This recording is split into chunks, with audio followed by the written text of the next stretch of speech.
Hello. Hello, everyone. Welcome to the special meeting of the Inglewood Board of Ed.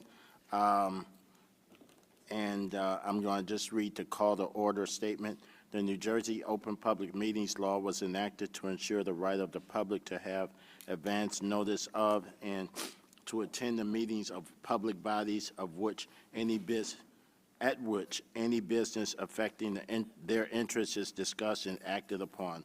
In accordance with the provisions of this act, the Board of Education has caused notice of this meeting to be posted in the board office, city clerk's office, public library, and all Inglewood public schools, and emailed or faxed to the record suburbanite presidents of the ETA and EAA, presidents of parent-teacher organizations, and any person who has requested individual notice and paid the required fee.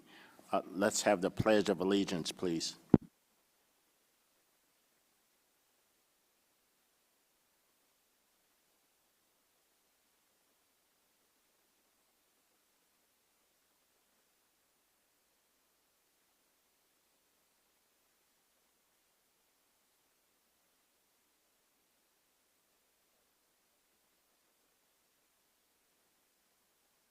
We have a roll call. Ms. Banks Watson.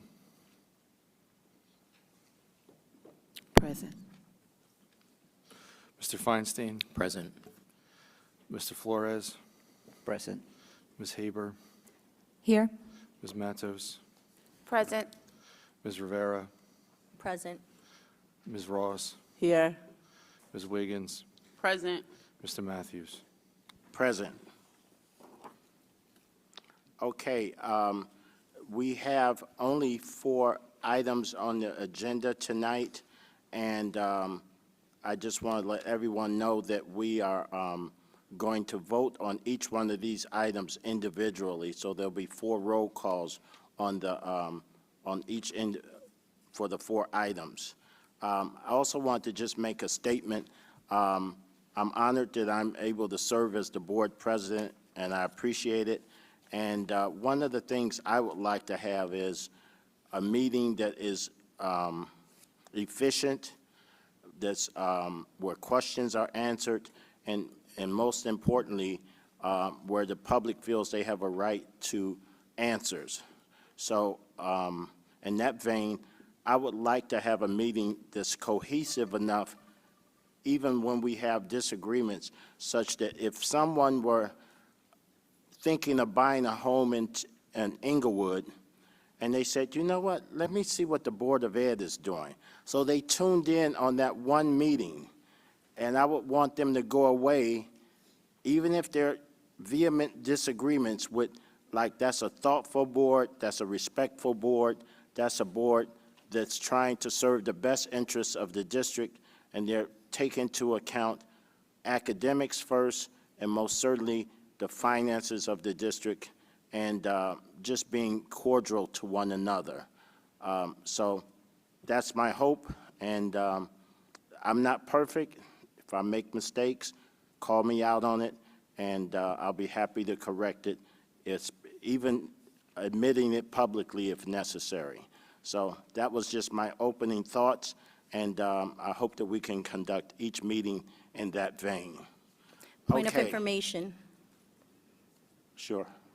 Can you clarify why only 4 items are on the agenda when what my understanding that it was 5 things that were pulled, and the reason we're having this emergency meeting was to talk about the corrective action, but I don't see it on the agenda.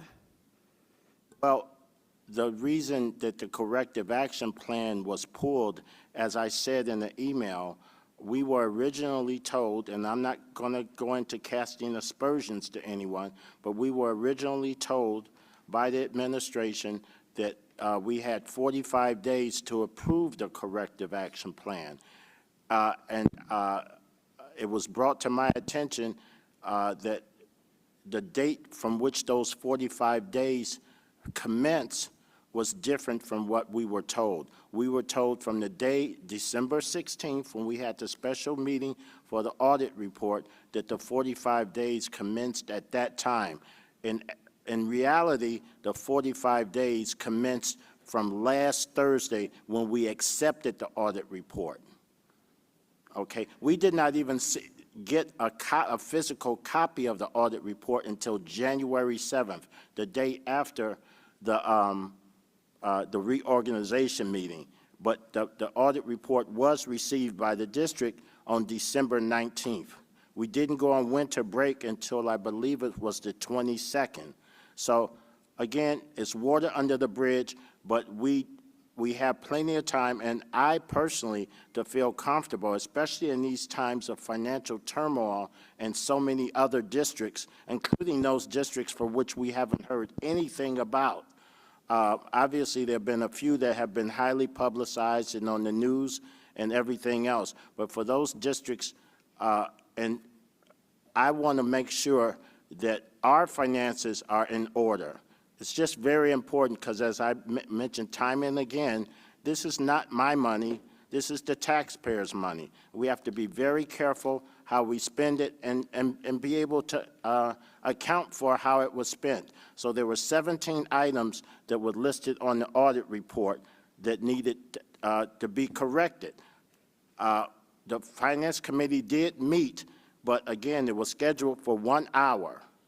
So I'm just trying to be comprehensive in my answer to you and respectful. It was for one. There was no way that we could go through even 1/3 of those items in 1 hour. So it is my hope, and I believe with all my heart, that we will definitely be able to review that with, through the Finance Committee and have all our questions answered and have it on the agenda for the February 22nd meeting. Point of information, I have 2 other questions in response. The first one Go is, ahead. what are the implications to the district, if any, by pulling this, the corrective action plan from this agenda? So I want to be able to hear from the district. None. We have 45 days in which to present it to the board and accept it. So there's none. We haven't even gone through 7 days yet. It's been 6 days since we accepted the report. Can I hear from the BA? Can I hear from the BA, his response to the question? Like to respond, sure. Could I make a suggestion going forward about how one of the ways that we communicate in this and all meetings to ensure the board president's wishes for a smooth and productive disagree, et cetera, but I think it's very helpful for board members to filter any questions through the superintendent of schools, and the extent to which she would like any of the employees who respond to the superintendent to respond, that's up to the superintendent. And so I'm not suggesting for a second that that won't end up happening, but I think it's a good habit to get into that the board has, and this is for the community as well, the Board of Education has one employee, the superintendent of schools, and the superintendent of schools runs the district, so that if there is a question about a business operation, et cetera, while chances are the answer is going to come from the business administrator, it's good practice. It's a best practice for boards to start the inquiry through the superintendent of schools. Sure. So in answer, Dr. Superintendent. Hazelton, would you like Michael to respond? Yes, if you're able to respond, Mr. Simons. Sure, no problem. I had an email this morning. We had a Finance Committee meeting on Monday from 7 to around 9 o'clock. I followed up with all the items within less than 24 hours, even contacting the auditor. The auditor reached out to me today at 8:51. I'm going to just summarize the email. I'm not going to read it word for word. The data collection form, known as DCF.PDF, in order for the auditor to complete it, he needs our corrective action plan. This is for the state it's called the ACRF repositories. So we have to upload various documents other than the audit, which is the ACFR and the AMR, into this database that the state collects the information. In order for the auditor to complete the DCF, I'm going to call it, data collection form, it is required for him to have the corrective action plan.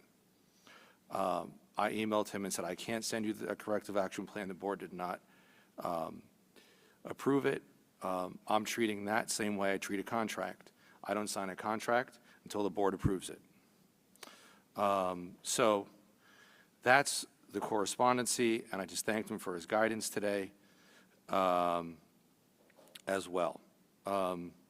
So that being said, there's another filing that is done with the Federal Clearinghouse that is a single audit federally that we also can't file because they're going to ask for the corrective action plan. Ms. Abdul got the instructions to do it, but we can't do it because it involves attaching the corrective action plan. So those are the two items that will remain outstanding and not filed by the district until the corrective action plan is approved. Again, I'm treating it as a contract, and also for an administratively speaking, like a contract, I'm not going to act on anything till I have board approval. So that's all I have to say. Thank you. Thank you.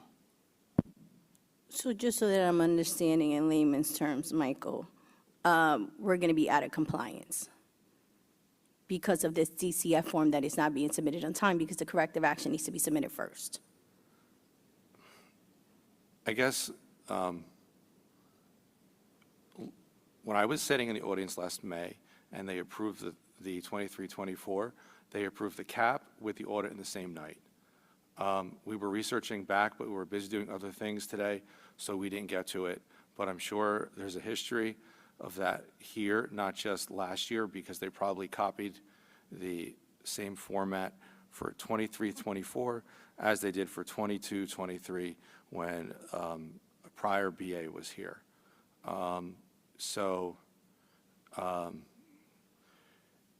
Technically, we just can't file it. I didn't get into a lot of the weeds in terms of like when things are due, but obviously if the auditor is requesting Ms. Abdul to file the federal compliance, which is a federal compliance issue right away, and we can't complete the DCF data collections form, then we just can't get it done. Okay. And my last question to David. So David, just so that I'm clear, what exactly is going to happen regarding this corrective action that you feel needs to happen? That's the reason it was pulled? What needs to happen is that there needs to be a thorough review, and that to be put it in layman's terms, that it's not rubber stamped. I mean, right now, our finances are just an unknown. We have to file a report with the state, the county, within the first 10 days of March. We haven't even begun the budget process. We don't know as of today what our fund balance is. We overspent a grant from the federal government by $1.5 million. I've asked, how in the world could that happen? I used to be a controller of a small manufacturing company, and what I'm saying is there has to be oversight. Otherwise, we're just rubber stamping things, okay? And I'm not casting any aspersions, but what I said in the beginning is actually true. I had the attorney look into it. We have 45 days from the date that we accept the audit report to file a corrective action plan. That is what I was told is legally necessary. I call for the orders of the day, please. Can we get to what we're here for, please? Well, I was going to well, suggest yeah, that, but- I was just going to suggest to move this along. It's not currently on the agenda. Yeah, There's yes. there's not going to be a majority of votes to remove it from the table. So we can't discuss it at this time. So I would suggest to you, David, that we move on to the agenda that we have in front of us. And during old or new business, if there are comments about the process, that would be the appropriate time that board members could share them. Okay. I'm just showing that I'm a nice guy. So we're going to go now to, are there any committee reports, knowing that we just met Public on comment. Thursday? Public comments. Oh, I'm sorry. I'm sorry. I looked down. Yes, public comment on the consent agenda only. The 4 items that are before us for a vote and action tonight. Is there anyone online that has a question or a comment from the public? Okay. No. Okay. Are there any committee reports? Go ahead, Rachel. Just to confirm, did we check if there's anyone present who's making, is public comment closed now? Yeah, yes, public comment is closed. There was no one here. We Oh. checked- Oh, I'm sorry. I didn't see you. No, okay, sure, of course. Hi, I'm sorry, I apologize for my tardiness. I was just reviewing this. I have to do, oh, is it on? It is on? Okay. Oh, yeah, it's on. Oh, I thought these were instructions, those are music lyrics. I have to do name, address, things like that? Sorry. Mina Ford, 166 Grand Avenue. Hopefully that's all I need. So there is well, this one, what page is this? Beginning on page 3, page 4. I'm very curious about this particular field trip, which from what I know, sounds like a fantastic idea.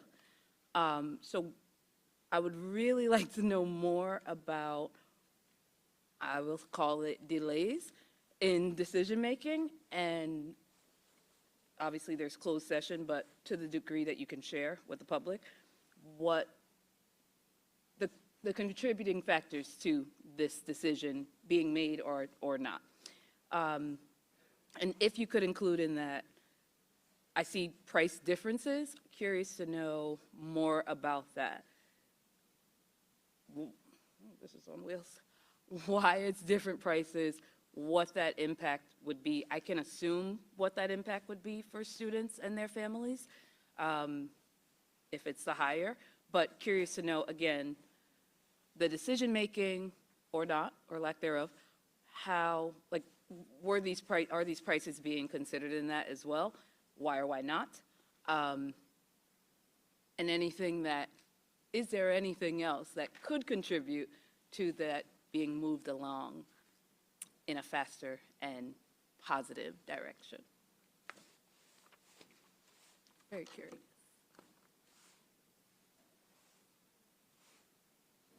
Hi, good evening. So during the last board meeting last Thursday, I made a presentation, and the Center for Building Cultural Bridges offered the district the opportunity to send 30 students to a performing arts summer camp outside of Beijing. And so I made the presentation. Your first question, the difference in pricing, the administrative costs that would be paid by the students attending the trip. The organization CBC, in order to organize and prepare, they want to get started as far as plane tickets, housing, the visa process. They want to get started with that early. The program will accommodate 300 students from around the country, primarily Chicago, Washington, D.C., and New York. And so they did not want to delay, because if you had a rolling open process, then it just creates a delay. So to encourage families to commit to a decision of whether or not to attend, they gave us this date of February the 15th.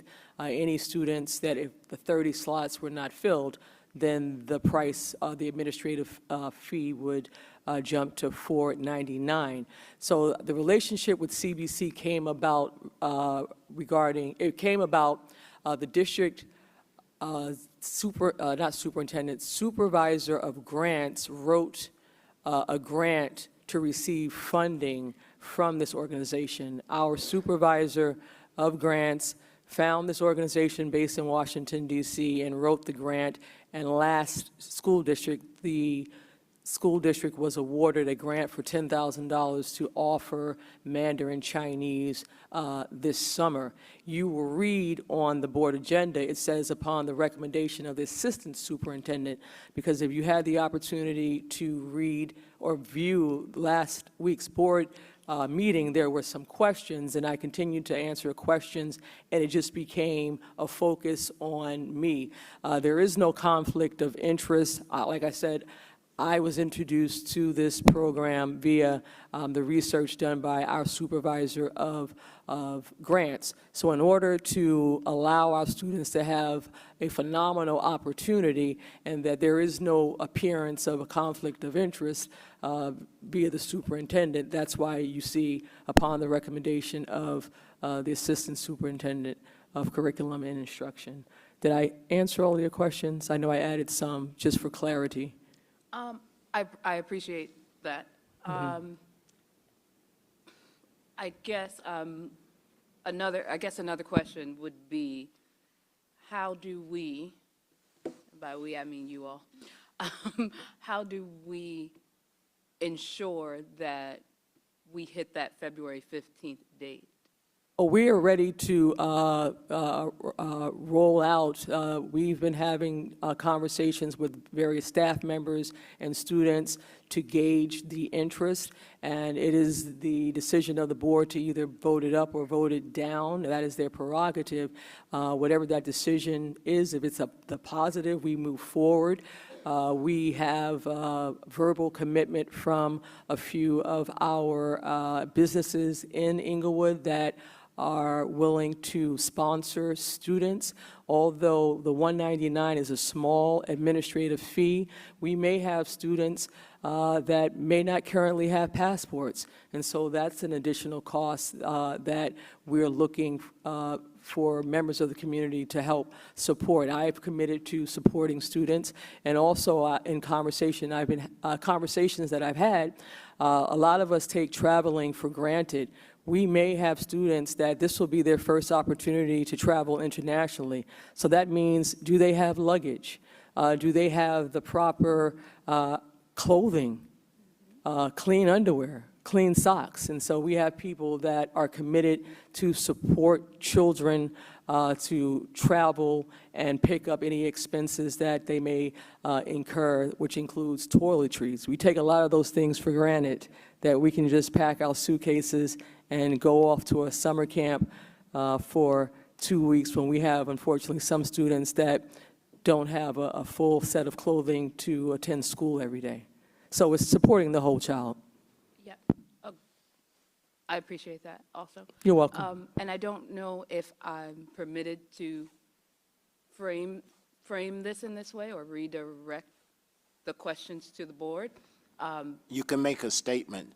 Okay. The superintendent primarily answers these kind of technical questions. But Gotcha. you got to hurry up, because it was 3 minutes, and I know it's cold outside and you came here, so I want to give you the opportunity to close out. Can I get an extra 5 seconds back? Add it back to that time. Thank you. So I guess my statement, without a question, would be more of a plea to the board. I'm not sure if any of you have reservations or additional questions or need for additional information, but I think it's safe to speak for, I can't reiterate everything Dr. Hazelton just said, but a phenomenal experience this would definitely be. So my statement would be, make the right decision, the best decision for those students, and make it timely. Please and thank you. Thank you. Amy? Amy Bullock, Howland Avenue. As I stated at the last meeting, I will always support the opportunity for children to enrich their experiences. And I will help to find sponsors for children should this go through. But I do have some questions about this $199 administrative fee. Is the grant going to cover hotel, airfare, things like, because $199 is not covering that. So just some clarity around exactly what the grant is covering, what the expenses for the children or their families will be, including the cost of a visa, the cost of a passport, and things like that, because I think it's important we understand the whole picture. And particularly if we're looking for opportunities to engage the community in terms of potentially helping to sponsor children, we don't want to go through this and we get to a point, as Dr. Hazelton said, where we have kids without luggage, where we have kids whose parents can't afford the visa or whatever the case may be. So I think it's only fair that we really have a full understanding of everything that's encompassed in this. I support it. I'll trust the board is making the right decision with this company. I don't know nothing about identifying companies to take kids on trips, even though I went when I was in high school. But that's the type of information I think is going to be important and relevant for the board to make a decision and the community to support it. Thank you. You're welcome. Thank you. So to answer the first part of your question, so the grant that we initially received from CBC is separate and apart from this trip. So last school year, the supervisor of grants and CTE applied for a grant in the amount of $10,000 in which we would offer after-school Mandarin Chinese. That's currently going on at Greco. This cultural exchange foundation then offered our students to be a part of a performing arts summer camp, 2 weeks summer camp in Beijing. Initially, they were looking to hold 2 summer camps, one based in STEAM, one based in performing arts. They decided on a performing arts summer camp, inviting 300 students from the United States. The school in Washington, D.C. has gone on these cultural exchanges several times. So your question about the cost, the $199 is the administrative fee. This is a cultural exchange, and so the offer is, not a grant, the offer is for 30 students to go to Beijing, to have the airfare covered, to have their lodging covered, and food, and any travel within the country of China covered, including transportation to and from the airport. Students are responsible for either having or acquiring their own U.S. passport. That fee, depending on the age of the student, anyone can Google that, that would be the responsibility of the parent. To enter mainland China, you do need a visa. I did inquire whether or not the parents had to pay the cost of the visa going down to 42nd and West Side Highway in Manhattan. The response from CBC was that they have partnered with an organization called YES, and they will cover the cost of the visa. So that's another expense taken off of the plate. Parents will also be responsible for providing transportation for their students to and from Newark Airport. So if you live in Inglewood, it is your responsibility to get to Newark Airport to catch the flight and to return home. So that would be the cost. The cost to the district, for every 10 students, it requires a chaperone. So in these conversations that we've been having, just to gauge the interest, we've had several teachers verbally tell us that they would be interested in chaperoning. We have not selected any chaperones because there is a process. You need board approval. You need to identify the students. Before you identify the students, then you have these information sessions with students, with parents, and following the proper steps. We've also looked into additional medical insurance that students may need. Last summer, our director of world languages sent a group of students to Europe. So district has a historic practice of sending students to Europe. In 2014, administrators and students, they went to a similar trip. So we would use those resources to go back to check, okay, what insurance policies did you need, medical policies. We've been in a conversation with our attorneys to ensure that all of the proper boxes are checked. Not only am I superintendent of schools, I am a parent. And so would I put children in peril without doing the proper research? Absolutely not. And I'm trying to make sure I hit all of your questions, answered all your questions. Oh, so expense to the district. If we identify 3 to 4 chaperones, we did the research. The per diem cost would be $50 per day times 14 days times 3 or 4 chaperones. And that is where we stand right now. You're welcome. Diane Pettione, 335 Liberty Road. And I wanted you to know that there are so many people who would help contribute and help a student.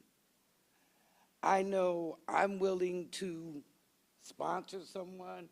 I know I can get my friends to do it. My daughter also went on European trips with school and different things. So we would be able to, there are a lot of community members who would be willing to help sponsor a student. You know, whether they need luggage. I have a lot of resources. A lot of us have a lot of resources where we can find them.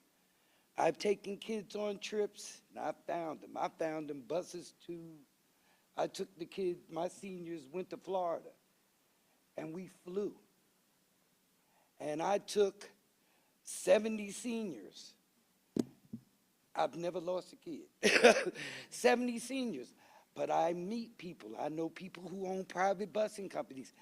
They didn't pay to go to the airport. I found a bus run by, you know, one of the parents, and I had the kids bused to Newark Airport, and they picked us up. So there are a lot of things we can do, because there are people who own transports and different things that we can commission to help even get the kids to the airport, because I've done it, okay? As far as clothing and whatever, we can do that too. Because I can't tell you in over 30 years of teaching in this district how many kids I've clothed. My mother clothed, coats, everything. We don't have a problem with that. I want these kids to have this opportunity. It looks good on a college application, you know, and a lot of them. The kids who went with me to Florida, most of them had never been on a plane before. That was their first flight ever.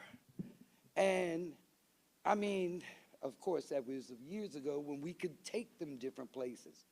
So all you have to do is put it out. We can get it out in the community, and we can do some fundraising and help these kids.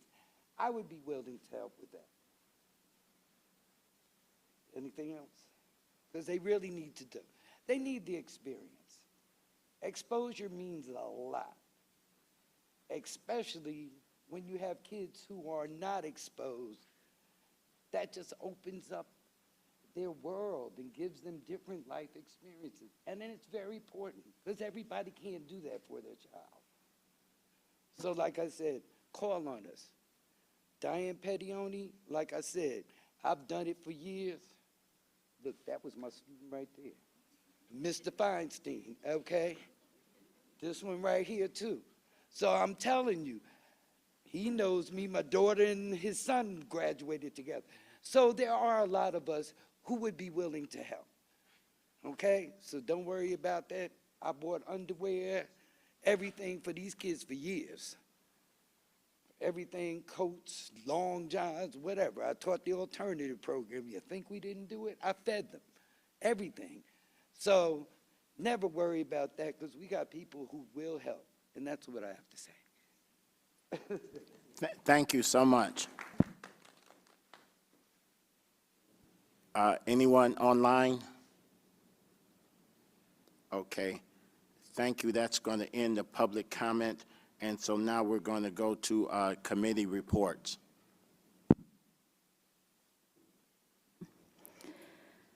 So I'm going to give a committee report on the Finance Committee.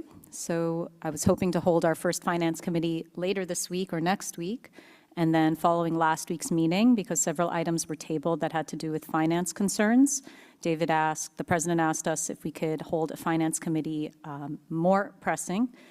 So on Friday, we decided to hold one on Monday, just 2 days later, the first Finance Committee meeting, so that we could hopefully go over all the items in time for today's meeting and clear up whatever we needed to discover. So on the Finance Committee agenda, because it was special rushed committee meeting to go over the items that'll be on today's agenda. The first item was the CAP, the Corrective Action Plan. David already discussed it, but I'll just reiterate that we looked closely at the timeline because we wanted to be able to review it. The board members on the Finance Committee wanted to be able to give it the proper attention. And when we clarified that we still had time, instead of rushing it through along with all the other items we had that day, because we'd only received the CAP, this Corrective Action Plan, less than a week before Thursday. So on that Friday, we'd had it for less than a week and a half. So we wanted to give it more time. When we clarified that it's not due yet, that we still have 45 days from last week's meeting, we decided it'll be on our next Finance Committee meeting, and that it'll hopefully be reviewed and advised. We'll provide some advice to the board by next meeting. And just to comment on earlier, the board secretary, the BA, had mentioned about or had received a question about whether we're out of compliance. What the timeline that we looked at is pursuant to the state, the State Department of Education's guidelines with respect to the audit. That's the timeline, and we made sure to ask the attorneys who gave us assurance. So I just want to give assurance here to everybody at the board meeting and to the public to put on the record that although at the last meeting it was stated that we will be out of compliance if we do not vote on it by today, that is not, we double and triple checked essentially that that's not the case, that we still have 45 days from last Thursday, and we are very confident we'll get through it by then, well before then. So the other items that we looked at, like I said, it was several items from last meetings that were tabled because we wanted to, and we only looked at what had to do with finances. So we provided an agenda to the BA and to the administration, on Saturday night. Again, in the interest, all real quick, in the interest of getting it done before today's meeting. We had the meeting Monday night.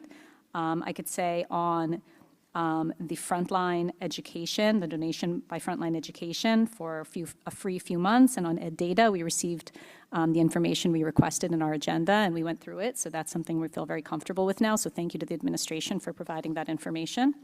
And then we had two other items on the agenda that we discussed, which are also on the agenda today.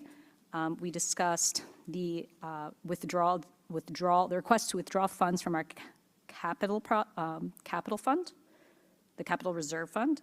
Seems to be worded differently today on the agenda. But we discussed that. It's made up of 3 projects. We requested a bunch of information beforehand. I don't believe we received most of the information. Unfortunately, Monday was a snow day. The administration wasn't in the office. We understand that it was very hard. We were meeting Monday night. We said, okay, can you get us the information the next day?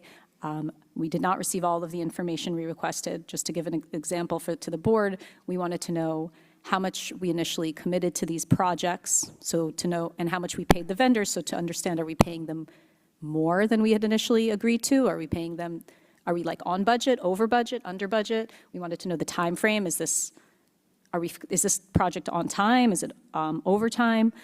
Just to understand what we're approving here. And I don't believe we received all the information. We received more information today. Unfortunately, I'm sorry to the administration, you sent it a long email. I did not have time in the 2 hours before this meeting to review all of it. I just want to clarify one thing. I provided the AIA. I was not in the office yesterday. One of my coworkers scanned the first page, which is Okay. the main information. Mr. Steinmetz, let me finish with my committee report. I'm not saying that you didn't provide information. I'm saying that we requested a whole bunch of detailed information, and we didn't receive all of it.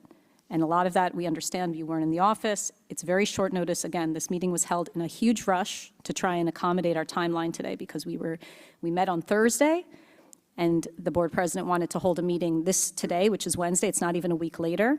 So on Friday, he requested, can we hurry this up so we can go through it before the Wednesday meeting? And we did everything we could, the administration and the committee members. We hustled to get that meeting on the calendar. We hustled to get an agenda to everybody ahead of time. We've been paying a lot of time and attention to this. So this is not an indictment of anyone, but I'm just stating the facts of what we went through at the committee meeting.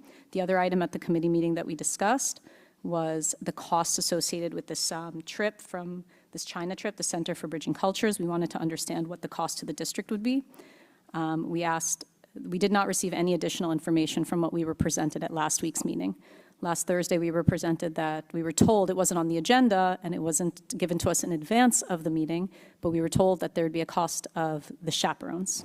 So at the Finance Committee meeting, in order to understand what's the actual true cost to the district of this program, we tried to ask, well, we know we have already asked the attorney for a liability memo. We might be asking the attorney for additional information. Do we have to retain insurance? What would that cost if we did? And any other additional costs. We didn't receive any information on that. So I'd leave it at that. So I don't have anything to add from the Finance Committee on that item. And with respect to the capital projects, I hope we can maybe table it and discuss it more since I don't know there to be a timeline. And I think that it would be very helpful to understand why we need to approve these funds, not just to say yes. But that's it for my Finance Committee report, unless any of the other Finance Committee members want to add anything that I missed. Thank you. I think at this point in time, if it's okay with Dr. Hazelton, can Michael respond? He wanted to say something.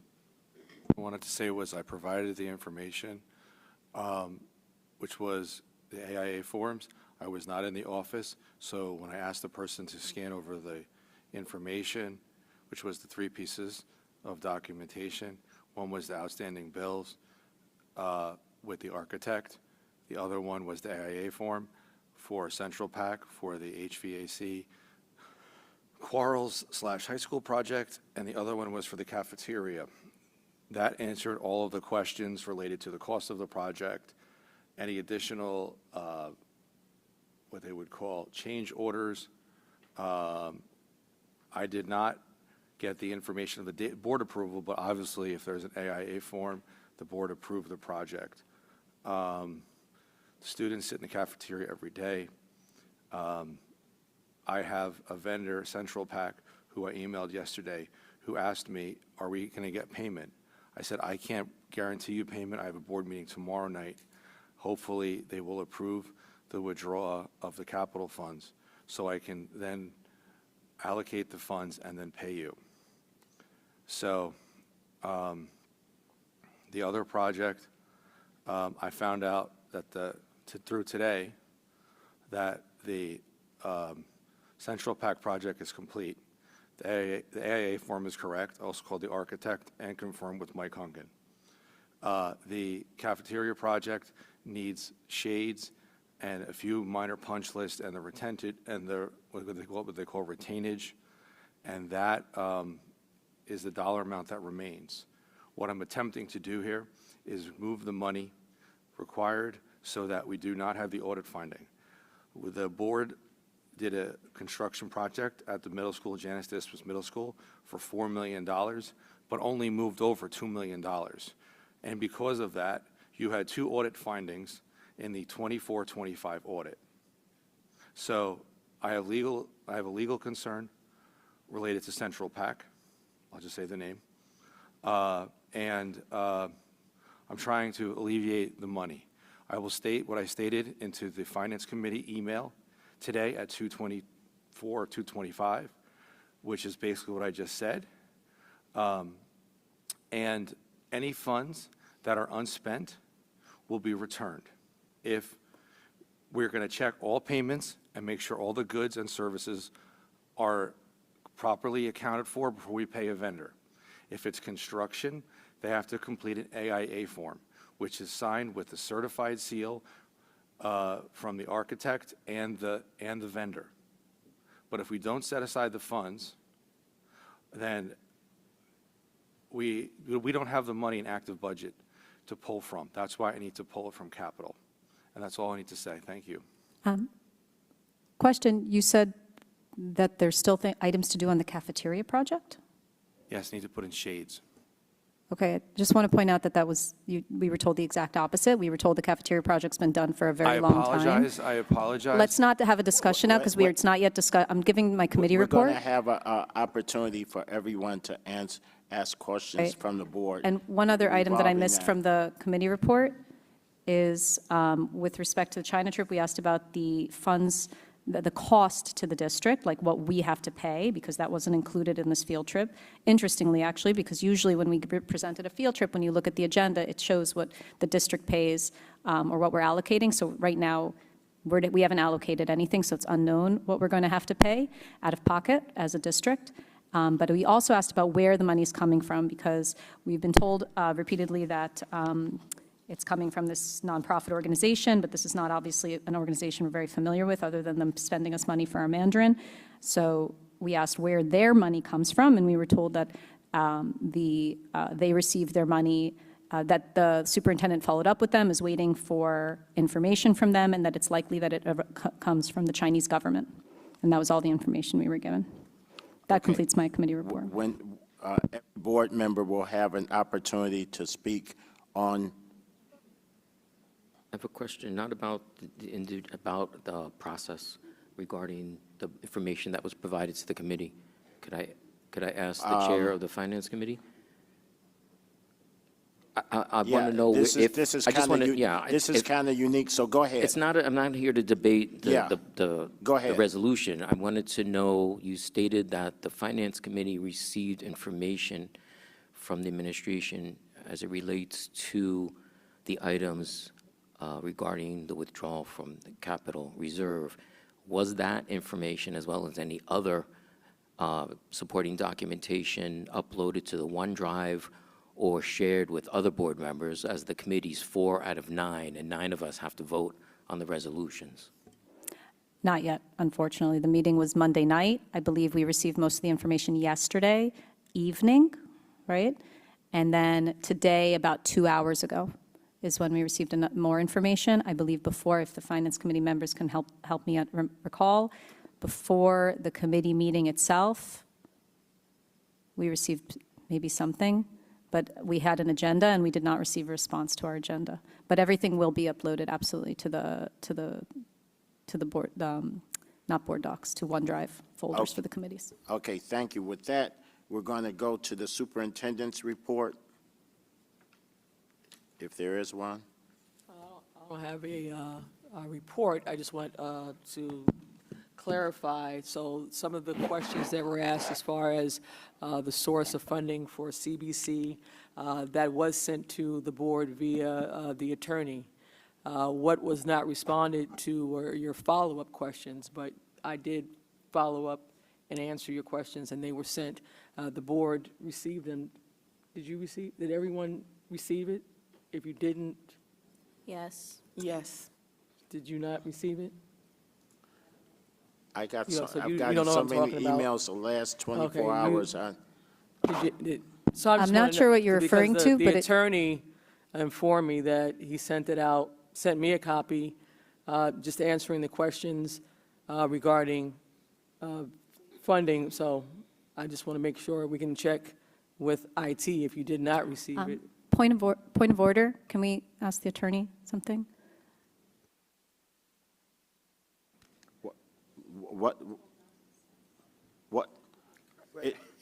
We haven't veered into anything that should not be publicly discussed, have we, Phil? The question is whether or not the board is inadvertently violating the attorney-client privilege because it is a privilege that belongs to the board. So the point is certainly well taken. I think the purpose of the summaries is to give as much information to the board as possible, and it matches a lot of the questions that members of the public have had as well. I appreciate your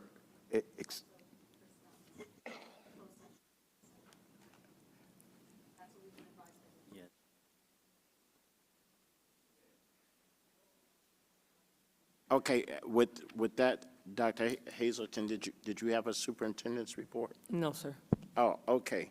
So what we're going to do now is review and approval of the consent agenda. However, just remember that every item on here will be voted on separately. So it says consent agenda, and usually that means that we vote on one vote on all the agenda items, but that's not the case. So this is the opportunity, if any board members has a question with regard to any item on the agenda for tonight that's under consideration, for them to raise them.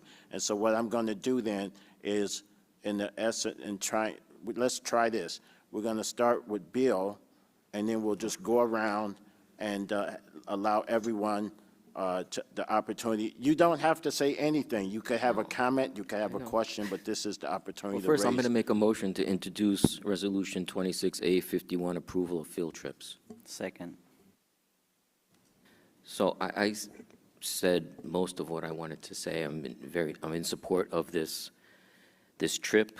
As I said last week, and as we heard from members of the public, this is an opportunity that probably none of our students would have otherwise, not only educational but cultural, to experience that. Bill, just a minute. Can you all turn the volume up? So I wonder if everybody back there can hear us. I could speak louder.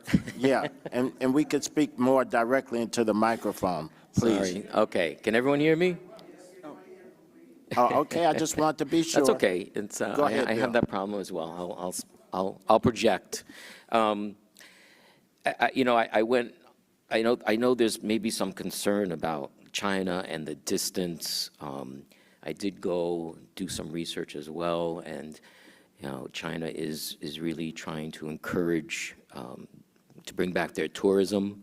They suffered dramatically from the pandemic. Just some data that I found, that 132 million international visitors in 2024, and they're continuing to increase that as they move forward. And they do actually have a dedicated effort to increase the student because of the cultural exchange. And according to the research I found, 36,000 American students visited China over the last 2 years. So it is not something that is unusual, and I would hate to see, and unfortunately only 30 of our students here in Englewood can participate, but that's 30 more that would not be able to participate if this does not pass. So I'm 100% supportive of this resolution, and I hope my colleagues are as well. Thank you. Allison? I do think it's an amazing opportunity to send people to China, but I do have a lot of concerns about sending kids in light of world events to the other side of the world. And I'm going to abstain from this vote going to China. Magali? Ni hao. We don't ever want to deny the students, right? This is an amazing opportunity. My son took Chinese Mandarin. I'm very familiar with the trips that Ms. Harmon, I had a wonderful conversation with Ms. Harmon about that. What we want to do is make sure that our babies are safe, and I think that I had a conversation with Dr. Hazelton about that as a parent, to one parent. We just want to make sure that we as a board together are doing our due diligence and just checking off the boxes, making sure that we are being responsible and we are being very, very protective of our students to make sure that they are getting 100% of the experience that they need and that they're going to be safe and that we have enough time and enough funds to make that all happen within the time frame. So. Elise? I too think that this is a wonderful experience for our students. What I feel that is the topic of issue is the timing of it. And that's something that we have been dealing with since I've been here as a board member, where things are presented to us as vote on this right now. So it's almost as if we're in a pressure cooker. And what we want to do, my board members and I, is we want to ensure that every time we vote on something as it relates to our children, like Magali said, we're doing our due diligence. So because of the fact that my son might attend this China trip, I am going to abstain from voting. Thank you. Jason? Thank you, David. I'm just going to read my answer. I've been ready for this. So this item was tabled at our last meeting because there were many questions and, in my opinion, not enough answers at the time. I did vote in favor back then because it was my first time hearing about the trip, and like one of the board members said, it was it's the timing. But I feel we needed more clarity. Tonight, after asking additional questions and hearing the administration responses, I have much better understanding of what we are actually being asked to approve. What is before us now is giving families and students the opportunity to reserve their spots, not finalizing every detail of the trip. It is also important to know that the prior leadership was aware of this trip. Dr. Hazelton expressed on her presentation last meeting, which helped provide additional context. As a father of 3 children, 2 currently in the district and 1 who will be joining this year, I cannot say no to these opportunities that enrich our students' experience. For that reason, I will be voting yes, and I'm in favor of this trip. That said, I want to caution the administration to ensure that every box is checked, so the trip is transparent, physically responsible, and most importantly, safe for our students. Thank you.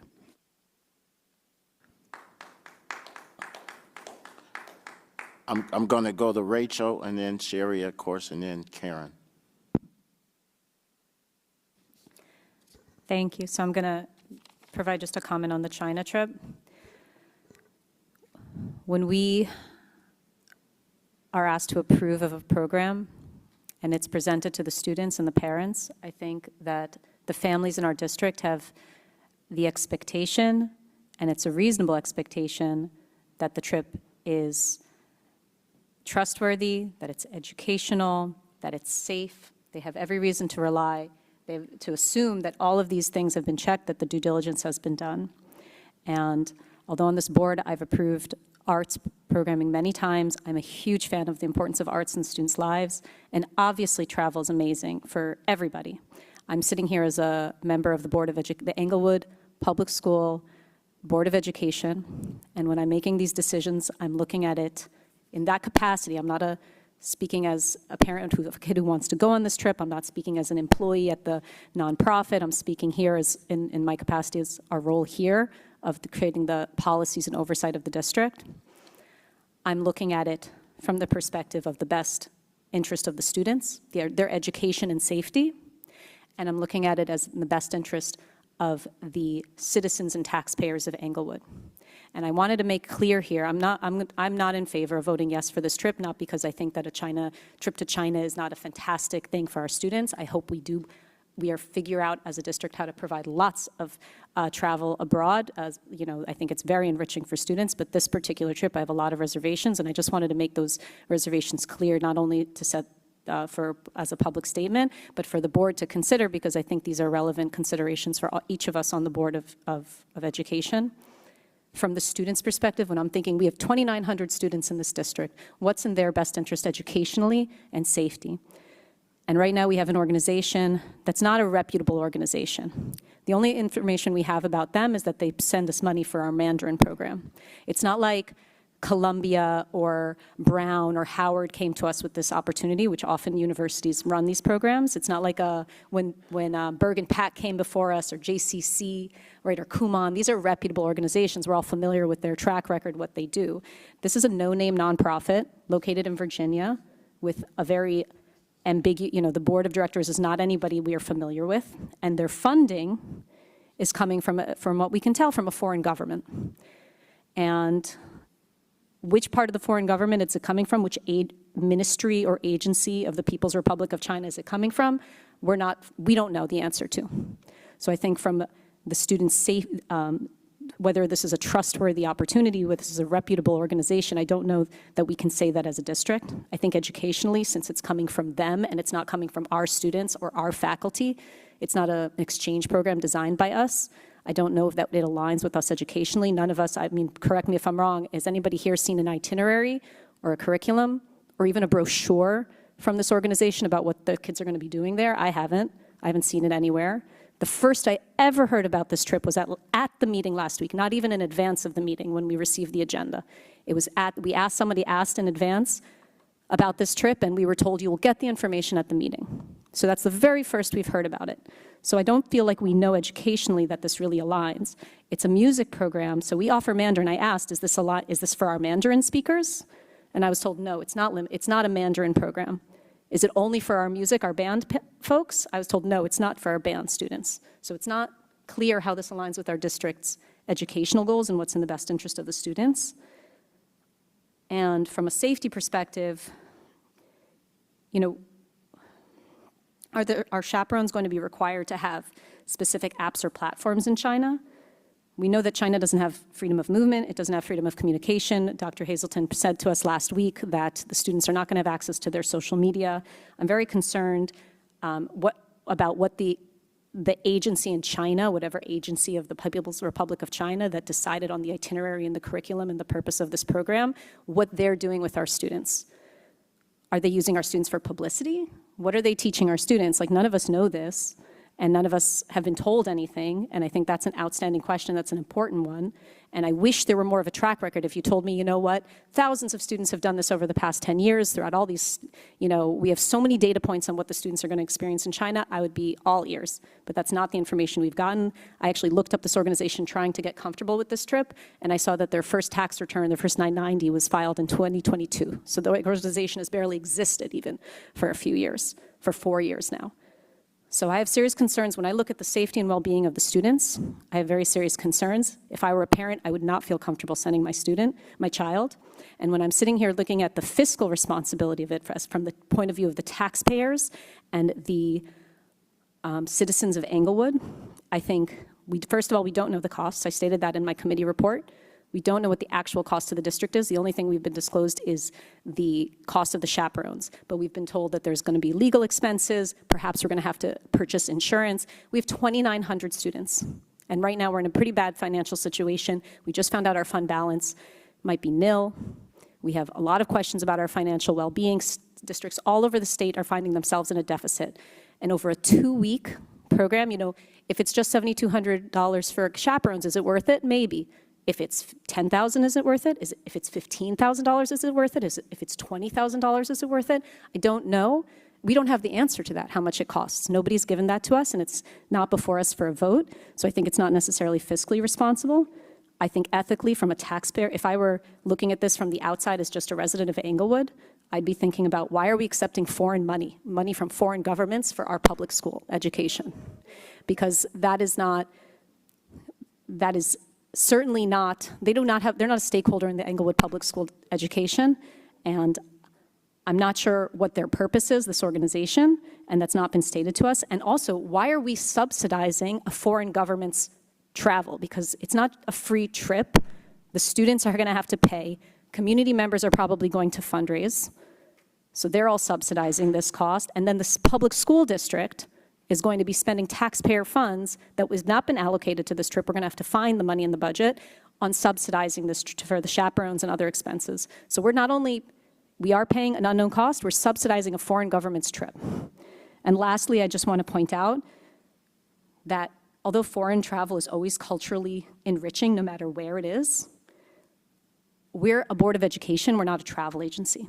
We should ensure that our foreign exchange programs are aligned with our curriculum, they're safe for our students, they're with reputable, we have to be double and triple checking when it comes to sending our kids anywhere. And to send our kids to a foreign country that's not a friendly country. They don't have, if God forbid something happens to one of our kids there, you need a visa to go there. You didn't need a visa to go to any other countries that we've previously sent students, as far as I know. I don't believe we've ever accepted foreign government money I heard that we paid for these trips ourselves in the past. So I don't know if we've ever accepted foreign government money to send our students abroad. And I'm very concerned about spending this much money and time and energy and risk, which is unknown, on 30 students for a 2-week trip that we don't even know how it aligns with our curriculum. So I would love, love, love for us to have foreign exchange programs. I would love for us to send students on trips. I would like it to be much more, us to be much more mindful of the safety of the students, the educational alignment, and the cost. And to just remind everybody that China has a travel advisory from the US Department of State, which is a level 2 right now, to exercise increased caution, their reason, because every country has a reason for its travel advisory, due to arbitrary enforcement of local laws, including in relation to exit bans. So God forbid, I hope nothing happens if this trip goes forward, that our children have an only amazing time, but if something happens, I don't know how we're going to deal with how families who can't even afford a passport are going to deal with in healthcare insurance, traveling there, getting in and out of the country. And I wanted to make that a matter of public record, and I wanted every board member here to consider that, to know that this is not an arbitrary decision, and I don't take it lightly. I think that I wish we had more time to consider it, that we weren't given this last-second deadline and told that if these kids don't go to China, that you are somehow not doing a good job, or you're somehow doing something bad, when in fact it's the opposite. We're not sitting here to think about, I feel like the boards had like a shiny thing dangled in front of their eyes, and everybody's like, ooh, free trip, free trip. Nobody's asking the questions that we're here to ask. So that's why I'm bringing these up, because these are the questions I think we're here to ask, and that's why I'm going to vote against it. And I hope we can have lots and lots of wonderful programs in the future. Sherry?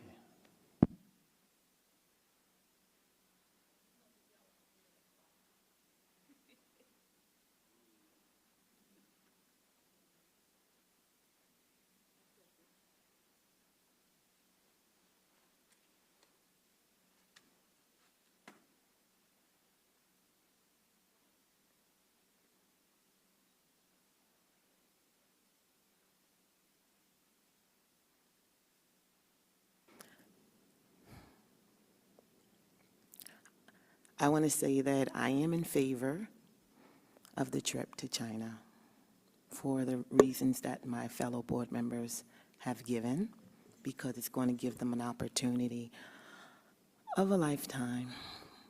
Traveling is important, but it's not just the traveling, it's being exposed to other cultures. And I am actually very dismayed, to be honest, so I apologize for I'm not really.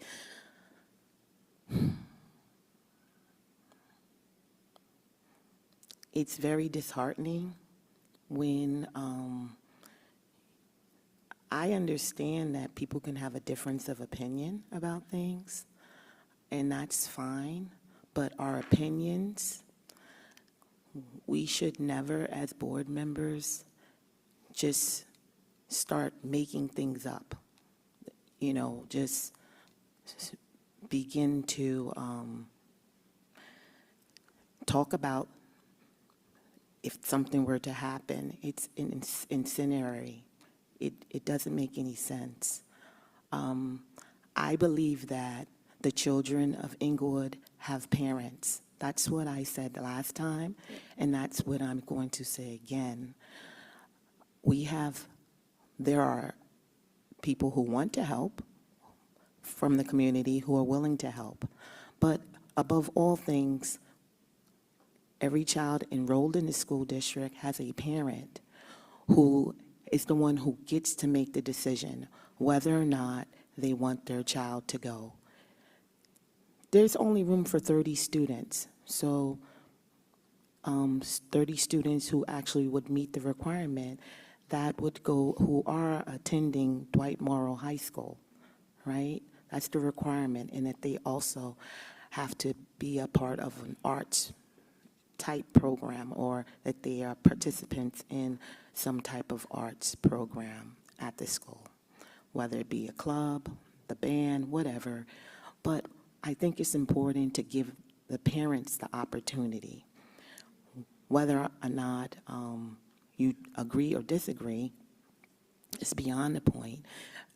People have televisions, they have computers, everyone can do their own research. If my child needed a surgery, I'm going to ask a doctor, or I'm going to go on and do research to find out. So I'm going to believe that if parents were to apply or have their children apply for this opportunity, that they're going to do their research because it is their child. As a board member, and we just had training twice, once in December. Previous to that, in the summer, Mr.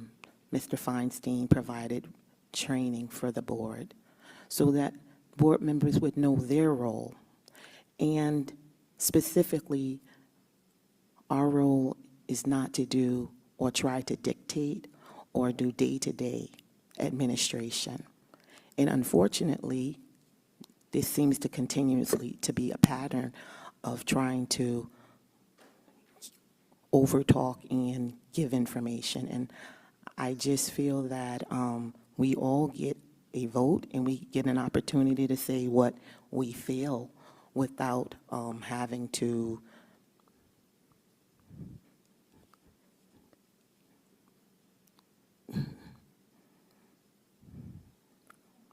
basically run over other people's thoughts. That's what I want to say. So I'm going to leave it at that. I am in favor of the trip for the students, and I'm not going to say anything else. Thank you. Karen? I was in favor on Thursday, and I'm still in favor today. So I think that this is a fantastic opportunity for our children, for our families. I heard the community. The community seems to agree. They're even willing to partner with the district in order to be able to give these kids an opportunity. I understand people want to share their personal stance, but they've got to be really careful regarding language and these scare tactics that are being shared. Because the reality of what we're living is that one of our kids will probably get shot by ICE before being hurt in China, right? So that's our reality, and that's in this country, right? And ICE was, I'm not even going to go there, but let's just be really careful of what we're saying. At the end of the day, parents have the right to make choices for their children who are in the district. If your kids are not in the district, you shouldn't be sharing much of your stance, okay? But the reality is that the families that we're talking about are people that look like me, are families that look like me. If I was still in Dwight Morrow and I graduated from Dwight Morrow, I would have been begging my parents to be able to figure out how they can come up with those $200. If my daughter was still in the district, she graduated last year, she will absolutely be in China. Hopefully she gets one of those 30 slots, right? And parents do have the right to make choices, to ask questions, and to make the ultimate choice of what they want with their children. Thank you. Thank you. Thank you. I just want to clarify communication. If students are in China, they will be able to communicate with their parents and family members via WeChat, which is similar to, no, not Instagram. I'm looking at WhatsApp, similar to WhatsApp. So during my presentation last week, no, social media platforms like Snapchat, Facebook, Instagram, no, they're not available there, as those agencies are being sued by students. Right, there's an active case right now because of the damage. But I'm not going to get into a back and forth debate regarding China, xenophobia, and it's an awesome trip. I think Mr. Feinstein gave us some information regarding how often our students from this country visit that country, and that was it. I just wanted to clear up the communication, that our kids would not be isolated in a foreign country. Thank you. My comment on this is just two brief comments, and that is, I just want to remind everyone that this is a voluntary trip. You have to sign up for it. It's not like if you're in a certain course that is required or anything like this. This is totally 100% voluntary. So if you have any objections or concerns, you simply don't have to sign up to be one of the 30 people. The second thing I want to bring up is that I have some experience with this. I myself have not been to Asia, but my son has. He spent an entire semester in Beijing, and I did communicate to him at least once every few days or so, and it was no problem. And it's definitely a different society than it is here. You can't go out and just say that Xi Jinping is a fascist or something like that, but there are safeguards, and that's the reason we want to have chaperones. And I'm sure that our chaperones would be briefed on the culture and the climate in China. I think everybody here would be very hard-pressed to go through their house or their closet and not find something from China. As a matter of fact, the iPhones are made in China, okay? And how many people have iPhones? I'm not sure about Samsung, but that's my comment on this. And so with that, I'm going to call the question David, roll call. Can I make another comment? I think It's no, comment no, on the consent agenda. Yeah, but I mean, we gave you like 20 minutes. It's a short comment. It's about the Go ahead. to what was said. That 60 seconds. Yep.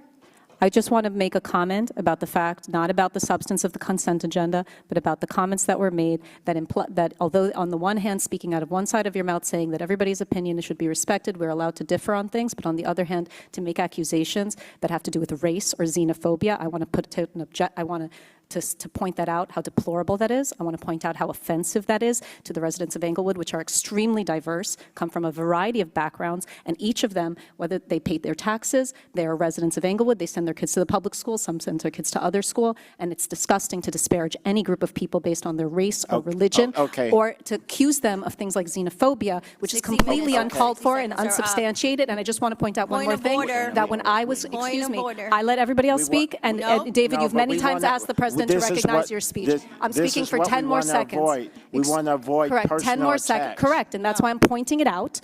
I don't want to act like it didn't happen. And I want to point out one more thing, that when I was growing up in New York City in the Bronx, attending public school, I grew up with people from every single country's background, from truly every background in the world, it felt like. And when I was growing up, I knew nobody who fled England, nobody who fled France, but I knew plenty of people who fled China. Even so it's not xenophobia to point out that it's not the same kind of country as other places. Okay, I'm going to call the question. Mike, if you could do the roll call for the question, the agenda item. Sure. Ms. Banks-Watson? Yes. Mr. Feinstein? Yes. Mr. Flores? Yes. Ms. Haber? No. Ms. Matos? Yes. Ms. Rivera? Yes. Ms. Ross? Abstain. Noted. Ms. Wiggins? Abstain. Noted. Mr. Matthews? Yes. What was the final tally? 6 yes, 2 abstain, and 1 no. Okay. We're going to go to the next agenda item, which is the 26F75 withdrawal of funds. Mr. President, could I just interrupt for just a brief second? I just want to make a comment now that the vote has been taken and the resolution passed, correct? Yes. Okay. The point that I think the board needs to remember when dealing with topics, so many sensitive topics that you're going to be dealing with over the course of this school year, is that this board has adopted Robert's Rules of Order for a way to make sure that decorum is proper in a board meeting. And I just want to take 2 seconds to read directly from headings in Robert's Rules of Order that deal with decorum in debate. And I think that all around this table will benefit from hearing this. The first thing that, and I'm reading from, it's on, my version is page 391, decorum in debate. The first rule is confining remarks to the merits of the pending question.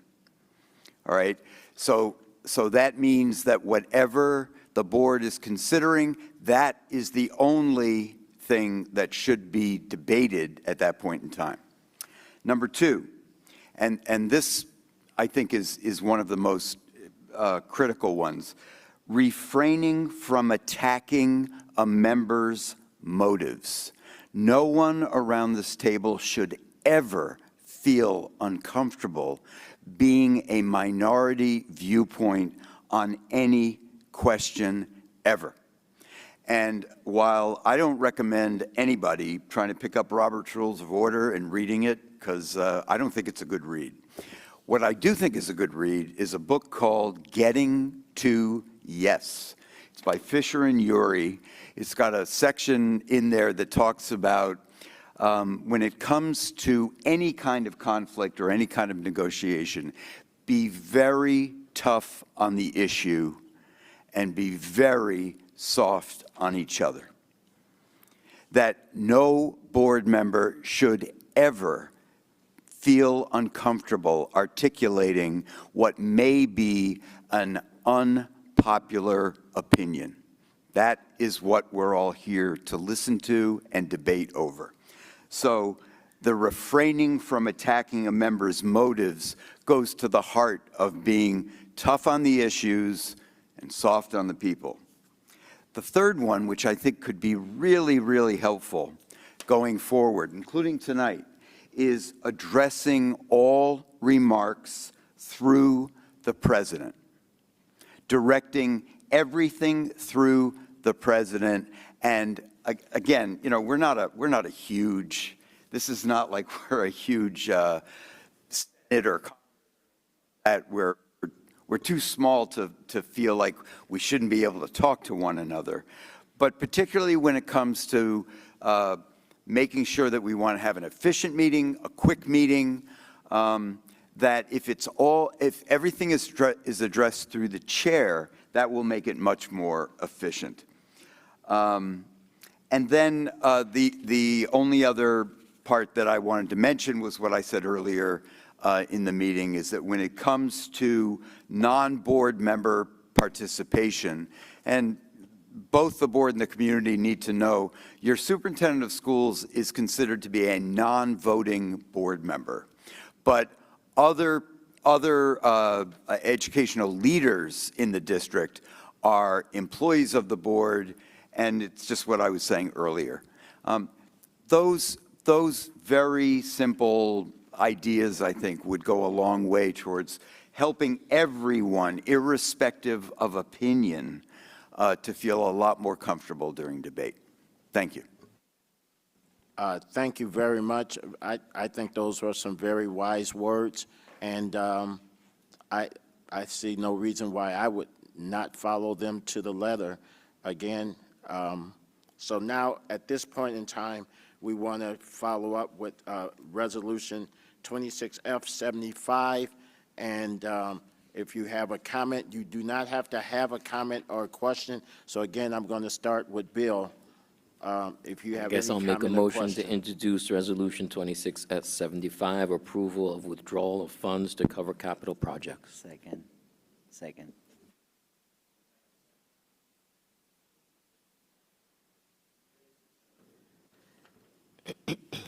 So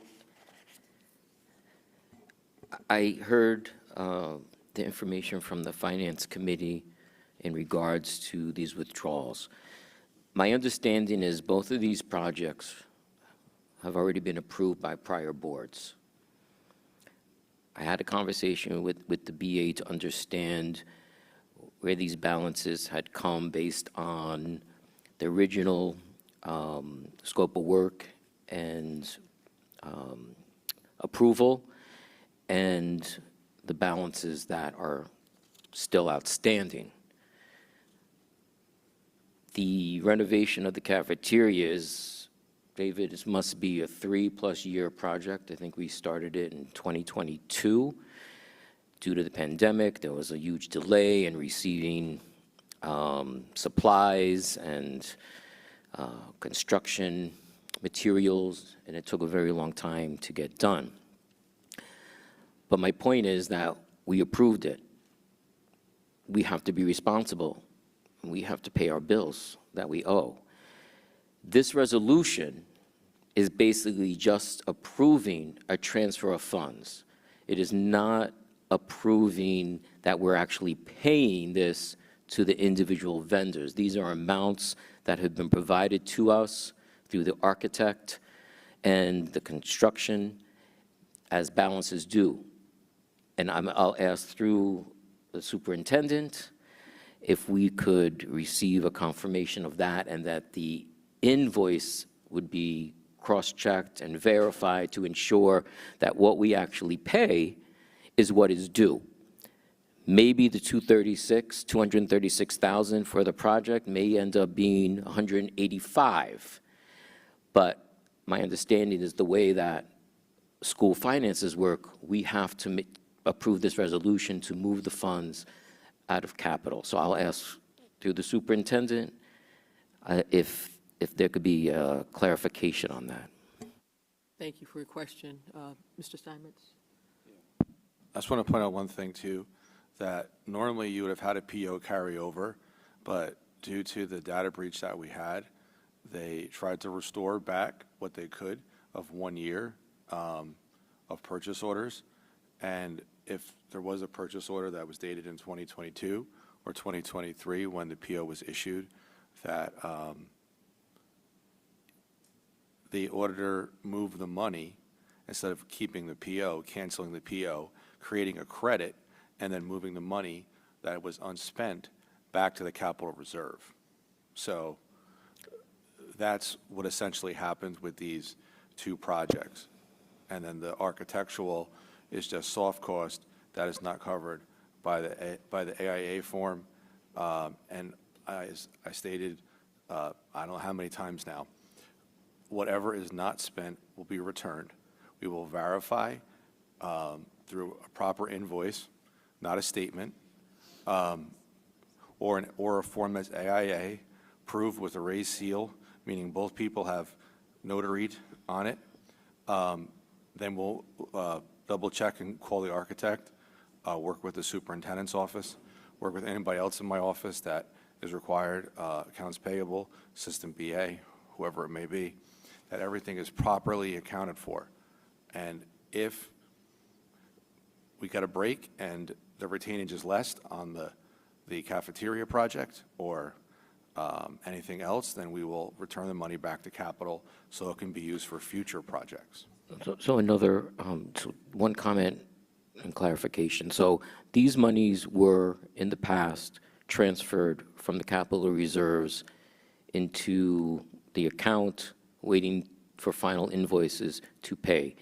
Those were not received. It exceeded the amount of time. The auditor, during the internal audit, moved the monies back to the capital reserve. Yes or no? Basically, what happened was when they had the data breach, they did their best to reconstruct 1 year of data, which was 23, 24. Anything else in our database from the accounting side is just gone. So if you're talking about 2022, then it's gone. So they did their best to reconstruct that. To answer your question, the funds were moved, the purchase order was created, but then the purchase order was canceled, creating a credit back to the capital reserve fund. And when you saw your audit in 24, 25, that you approved last meeting, that had the new capital reserve amount, moving the funds back. And the final question I have is when the final invoice is received. So we vote, we move the money to be available. When the invoice comes in, are we going to vote on the actual payment? Is that a additional resolution that comes before the board? This resolution is moving the money, right, out of the capital reserve account into account that's available. And it's like we have to do that for whatever the process requires it. When the invoice is received for these final projects, is that then presented to the board on the bills list or through a separate resolution? It would be presented to the board on the bills list. And the only thing would be that I would, for the Central PAC one, and Mr. Matthews reached out to me about 5:30 today, asked me to make copies. I have copies. If you want me to pass them out of the three, so everyone has a copy and to see what we're talking about. And if you want to go back to that and go to the next motion, that's fine. I'm more than willing to do that. There's three separate copies. I'm going to pass this one that way, and then they can come back this way. It's a little different in format. But you'll see all the total project amounts. You'll see anything that was a change order or additional cost. Then you'll see the payments that is being asked for, and then, of course, if there's more of a payment, the line number 9, don't mind me, I'm trying to read upside down. It says contracted amount and balance. So, yes, I know, but And please pass this way. so if this is not passed, what's the repercussions? What is the result? Say, in terms of Central PAC, that I emailed her yesterday, and I said, we're having a board meeting tonight, we're trying to gain approval, because we don't have the funds available. I'll pass, make sure everybody had a copy of this, I don't want to be confusing. Everybody a copy of the first one here? For the AIA? Okay, I'm putting that upside down. Read this way.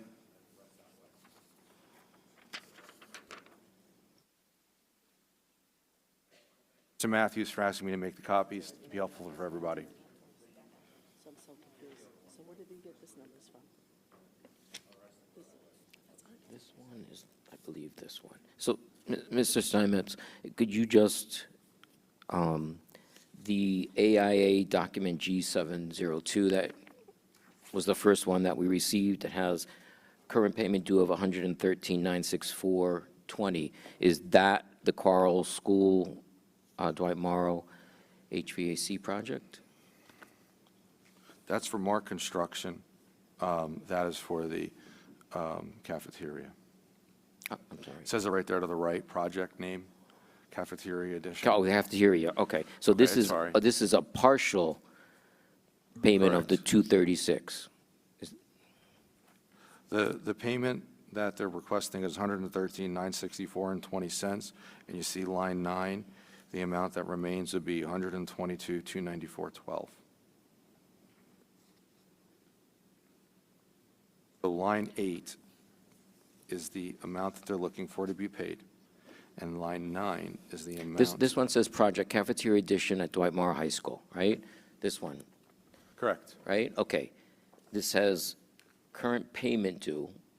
Maybe there's more, but this is the current payment, and there Yeah. maybe there's other payments that I'm not seeing here. It says No, if you go to- if you go to 113,964, so line 9, if you go to line 9, that's the balance that remains.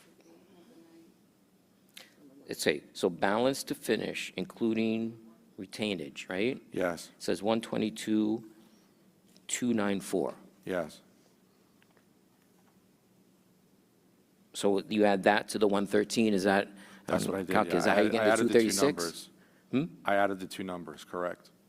I added the two numbers. That's, okay, I just want to understand where, okay, so that's that. And then the second one you gave us, I don't want to confuse you, so I did it separately. That's the one for the Central PAC, which is the HVAC. Correspondency with the vendor owed final payment $111,200. $257.22. And you'll see in line 9 that there's nothing left. Are you talking about the addition? Yeah, no, you see number 9, 0.00. This one, the Quarles? Yes. Okay. Yes. You'll That's see the 111, 0.00. 257, okay. So that's a little less than the 112 that's on here. Yeah. And you can see actually a change order there where there's a negative number, which means they gave us a credit in line 2 of $106,120.53. Okay, and then the third one's for the architecture fees. This is this that you gave us for 664487? Yeah, that is architectural bills. That's what they call soft costs in a construction project for the Janus Dismas boiler and unit ventilator project. So there's more invoices that, Yeah, so they told me that it's 20% of the project, but as we've discussed in finance, and I think I might have emailed people today in finance to give them more clarity, the project included some abatement and some other change orders that took place. So the total amount of $4,155,000 is actually more than that. And be aware that the Janus Dismas project is what they call a ROD grant. So the district got a grant. We pay for 60%, and the state pays for 40%. okay, thank you. Okay, I'm going to call on Allison now. I guess my only question is, at last meeting, you talked about that we had $1.5 million in reserve, and we're taking $500,000 out, and that just leaves $1 million. So how did we pay for all of this as being like a new board member trying to understand all this? And why would we be taking money out of like savings as opposed to that it was budgeted for in previous board meetings, I guess? That leaves us with, I would assume, not a lot of money in our reserves. Yeah, so be aware, capital reserve also can only be used for capital, and the reason why we list each project is because that's the dollar amounts that we're requesting. How capital projects work is we have a long-range facility plan. So it's a bunch of projects that's open that the district has not completed. That allows us two things. One, the long-range facility plan provides a list of projects that gives us the amount that we can have in capital reserve. So if we had a list of $20 million and we updated our capital reserve projects list, we could have up to $20 million in capital reserve. But we can only use it for capital, okay? And as a new board member, not to confuse you, we do have a maintenance reserve, okay? But it can only be used for maintenance. And when I have done it, I will assign a very specific project to it, such as an example of we're going to be repainting the high school. We're going to fix the drain at the valve at the field, right? So I'm being very specific. And again, we set aside an estimate amount, and if we don't spend it, so if I said I'm going to paint the high school for $60,000 and I only spend $50,000, $10,000 will go back to the maintenance fund, but it can only be used for maintenance, okay, as a new board member. And in order for us to even withdraw from capital reserve, these projects had to be in the long-range facility plan. If it's not in the long-range facility plan, I cannot withdraw from capital reserve. So you mean basically it was already like pre-budgeted beforehand? Is that what I'm understanding like correctly? Like it's in a, Capital reserve is similar if you, on a household perspective, if you set aside 10% of what you earn towards maintenance or a project like a deck project in your house. You're saving it, and then you get an estimate, and then you go forward with it in summer. Right, so that's kind of what capital projects are. You have an idea of what you're saving towards. You might have a list of projects, and then you're going to use those funds very targeted for those projects. so more money goes into those funds based on how we budget for next year? Like, is that how it works? Because you make money on taxpayer dollars, so I just trying to understand this whole. More money bigger goes picture. in at the end of the fiscal year, where the district can do a motion before June 30 and designate a certain dollar amount or a percentage towards capital or maintenance reserve of their fund balance. The minimum fund balance for a school district is 2%. That's what they call the undesignated. And then you have capital, you have maintenance, which you talked about, and we also have legal. I'm not going to get into that, but there's another fund, okay? But legal obviously is for legal issues, right? So you have the three funds, but your undesignated funds can be used for anything, okay? Thank you. Magali?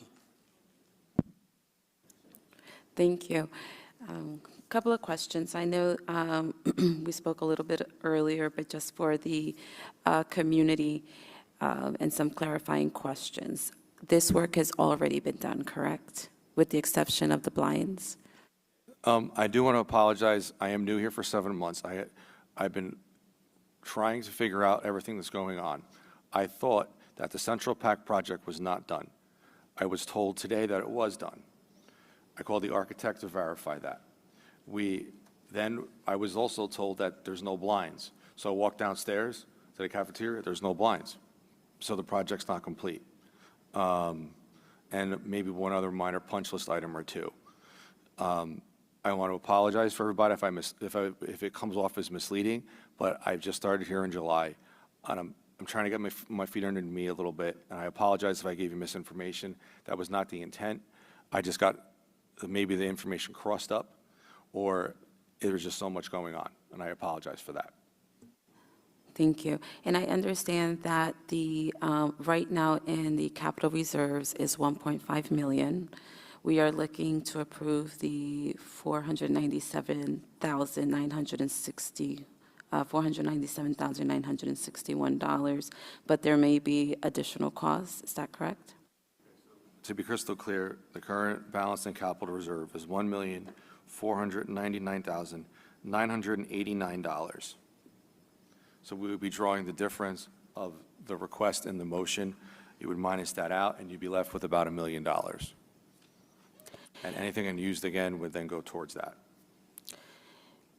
And so just to clarify, outside of the, what's on here, the $497,961, there will be additional expenditures? The architectural fees? Yes. Yeah. Anything coming outside of the capital reserves regarding these three projects? Will there be additional charges? Just so everyone's aware too, I want to give you the exact date. It was in a update of 22 or 2023. They do allow all architectural fees to be banked as part of the project and to be capitalized as an asset. So you're able to run it through capital projects, the architectural fees, and not through the general expense account. That occurred, I had the flyer in my last office, but about 22 or 2023. So the nice part too is we're actually building on our capital assets for paying the architect. Thank you very much, Michael. After the president walked out, he asked me to take care of the meeting, so at least you have any comments? I don't have any questions, but I'll repeat myself at the point of being redundant. I believe that as board members, we receive a great deal of information in a short period of time. And I don't think that we've been given enough time to really go over this. So as we're receiving these documents, I'm supposed to follow along with the documents and listen and understand. And it's very difficult. So I believe that this is something that the Finance Committee should take more time with and then explain to the rest of the board. Because similar to what happened, again, I have to keep discussing my time here as a board member. I've seen where we incur charges for previous board member decisions, and then it's like this board has done that. So I want to make sure that we're giving each of these agenda items the proper time to thoroughly review. Again, we're no longer rubber stamping things. We're actually taking our time to go through each of the documents and discuss them. Thank you. I'm sorry, may I have 2 more minutes? I have one question. Can we please finish the round? And then Sure, we'll come thank back to you. the second round? Thank you. Rachel? Thank you. Thank you for providing these, Michael, because like I said earlier, when I was giving the Finance Committee report, we asked for a lot of this information. It wasn't available on Monday night when we had the conversation. I just wanted to confirm, so everybody can rest assured that we did take this very seriously and that we did look into it as much as we could. When did we receive this for the first time today? Like I said, I apologize, I was not in the office yesterday. Not an indictment of you. This is just so the board has assurance that the Finance Committee is doing their job, just factually. The first time the Finance Committee got page 1 was yesterday, approximately 3 or 4 o'clock. I sent the email, I can give you the exact time. And then you emailed me today about 2:22, 2:23 p.m. and asked, you saw there was a staple and you wanted the other, the back pages, so I provided that to you at 2:20 so.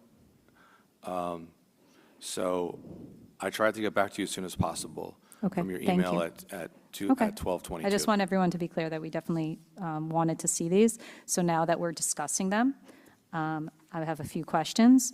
So like I had asked originally before our committee meeting, I'm going to take it one project at a time because I think we're bunching all these up and it's getting confusing. So for the cafeteria renovation project, right? It's not complete because there's a few outstanding. I understand they're minor in the scheme of it, but it's not 100% complete, correct? I would say it's substantially complete. The students are sitting in the cafeteria, and I would say unfortunately, the blinds might be missing, but aside from that. It's okay. I'm doing our due diligence to understand when we're being asked to pay a vendor. You know, we just had our audit report, and among the audit findings, which are included in our capital action plan, was that we weren't keeping proper, this is before your time, Mr. Steinmetz, that we weren't keeping proper invoices, that we weren't keeping proper POs, that we weren't paying things timely, or that things were being duplicated. This was a comment that we received as a board from our independent auditor. So right now I want to do the due diligence to make sure that when we're being asked to pay things, that we're not repeating problems of the past. So, and especially when you're unfortunately have to rely on these old documentations, right? As you said, a lot of it is missing from prior to the cyber attack, right? So that's why I'm trying to, it's trust and verify. We're trying to make sure we're doing the right by the district. So that's about whether it's complete, and I would encourage us to only make the payment once they complete even that minor thing, because anyone who's done a project knows it's kind of hard to get the contractor back in once he's gotten all his money, right? Especially when it's the sum. And that leads to my next question is I had asked whether this project was on budget, because now we're being asked to pay a final bill, right, a final payment. Let's assume it's this exact amount, $236,259. When we include this amount with all the prior amounts that we paid to this vendor, did it come out to the exact amount that we had a previous board, because we didn't approve that, this board didn't approve this project, does it come out to the exact amount that the board had previously approved for this project? Or are we now going to be paying them more than they had originally approved or less than they originally approved? Okay, so I can walk you through that. That's a good question. Line 1 is your original contract.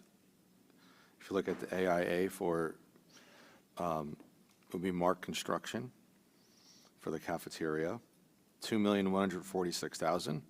Net changes or change order is 0. That means there was 0 change orders, either negative meaning we got credit, or positive meaning it was added. So there was no change orders. Then it looks like Does that reflect, so does that mean we're on budget? Yes. That we did I'm not just trying to give overpay you the this? I'm numbers, trying to just yeah. make sure we're not overpaying a vendor and unaware that, they quoted 2 million and now we're being asked to pay 2.5 million, right? Yes. So this document, you're saying, assures us that whatever the board previously approved, we're now paying them only up to that amount. We're not Correct. overpaying. It's on budget. Okay, And then great. once you just go then, I'll use the word move down a little bit to number 7, you'll see the previous amount of payments $1,909,741.68.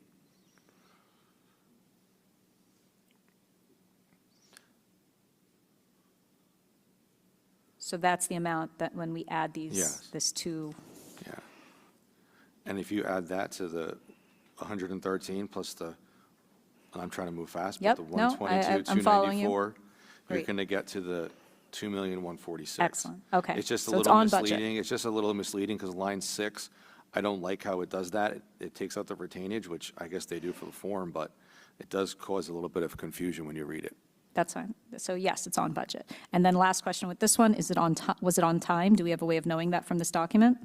I wasn't here, but I think Mr. Feinstein, who is not here, said that this project was delayed because of the COVID. So I'm not going to say it was on time. Interesting. He would have more of an historical since Got he it. was physically here. So we don't have any way on that. So let's just move on to the next one to do it quickly. Yeah, it was delayed. It's no question about it because remember, one of the big things with COVID was the supply chain, which was totally disrupted. And then we found out so many items from pharmaceuticals to masks to construction material comes from China. And that was the heart of the pandemic. So this thing was delayed quite a bit. Not to mention, construction involves working with other people. So we didn't want people in a confined area perhaps spreading the disease. Not to mention also that we had to do this pretty much when the students were not there. Okay. So to continue on to the next project, we'll do it hopefully quicker. On the HVAC project, same question about whether it's complete. Is it 100% or is it less? From the documentation here, it was 100%, and I did verify it with Mr. Hunkin today, and we called over to the architect of record. Thank you. And is it on budget or It's actually over or under. You'll see the Fantastic. on line 2, negative 106, 120, 53. Negative means that they gave money back. Great. And then the last question again is, was it on time? Do we know? Say that there's a lot of backup with supply chain. I wasn't here for that, but most of the time, even if you try to do something, it takes a little longer. So it's unknown. We don't know. It's unknown. It's okay. The unknown. answer is It's unknown. I want it It's to be unknown, but you know clear what I what the mean. answer is. Got it. It's unknown. So then the last item, the architectural fees associated with outstanding projects. When we discuss this, so for this one, you're giving us something a little different than the IAEA form. You're giving us what looks to me like an invoice. And I'd asked about this. I said, this Yeah, looks like an that's a invoice, statement, but right? yeah, Like a it's okay. statement of payments that we've made previously, right? That's a statement of outstanding balances we have to pay. Of outstanding balances. Excellent. So then I have essentially the same questions. One, although you answered it already, it's not a complete project, right? We're still in the midst of this project. The heat obviously has been turned on in the building. There's a small minor punch list. We're at payment app, I think, 7, 8 is the last one that's left. So we're mostly done, you're saying? The project is done. They did the startup. Startup means that it's warranted, so that if there's an issue, it's covered by insurances for the startup of a year from the manufacturer. And obviously, there's heat in the middle school. So it is, I would say, substantially done. Is this the project you were saying that we need to close the school for a few days, or that's the HVAC? No, this is the ROD grant. So this was approved last year, and they started the project. It was a $4,155,000 project. The board authorized only a use of about $2 million. And if you look at the audit, which Can you actually repeat that number? Because that was one of my questions. What's the total projected cost for this project? Because that we don't have any, we don't have this okay, so IAEA form I'm for going to this. give you completely what's happening here. So we have a ROD grant that I can share with you at a later date, but it's related to the middle school project, that we used $4.115 million towards using the ROD for the middle school heating and ventilator project. We didn't do the entire school, only did a portion of the school in terms of the ventilators. The boilers were done, so now we're more efficient. So instead of spending X amount of dollars a day, we're spending like 90% less, which is great, especially when it's so cold out. Now, in a ROD grant project, The district pays for 60%, and the state pays for 40%. The project was tightly budgeted at the $4.155 million.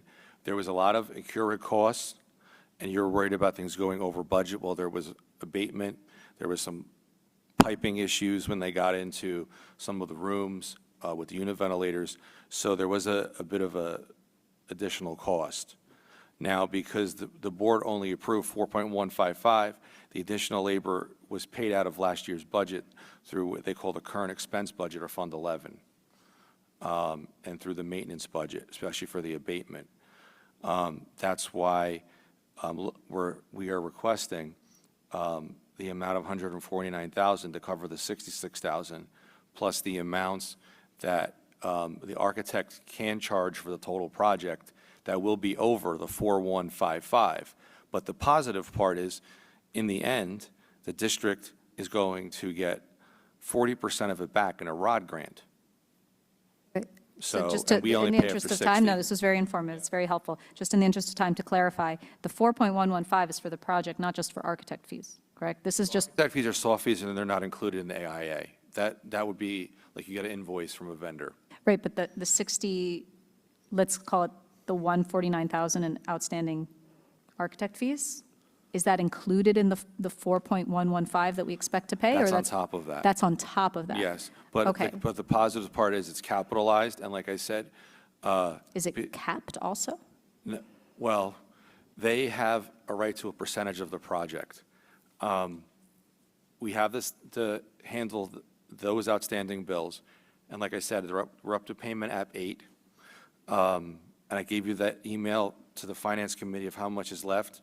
It's $325,000 or something like that. Don't quote me on the exact number. But in the end, you're only going to pay 60%. So you're going to have to front it, and you're going to get it back. I understand. So- I want to make sure that we're paying, sometimes when we see like we're paying only a percentage, especially when the vendors know this, they feel very at liberty to charge, they don't, and I'm just treating this like I would treat any project that we're paying myself. I want to be Yeah. really on top of it, and I hope we are on top of it. So I don't feel like I have a ton of information here, because it sounds like they've billed us 66,000. You're saying they're still going to bill us more. You expect it to go up to 150, this 149 number? I need the 66,000 to cover those bills, and I just want to make sure we have enough For additional for architect fees? additional architectural fees that may have gone there, because that is a statement we have, and they need to bill us once the project fully closes out as well. Okay. I would just like encourage. the AIA form has to be done. So I just ask that in the future, as these bills, with respect to this project in particular, since it's such a huge amount and it sounds like it's still ongoing and we're not sure where the architecture fees are going to land, that somebody's really on top of the architect to make sure that, they're not just getting to the max amount that they can under the statute, that we're, being diligent with the district's money, because we are in a difficult situation. So we're just going to make sure it's as much as we need to pay, and not, just rubber stamping whatever the architect puts in front of us, right?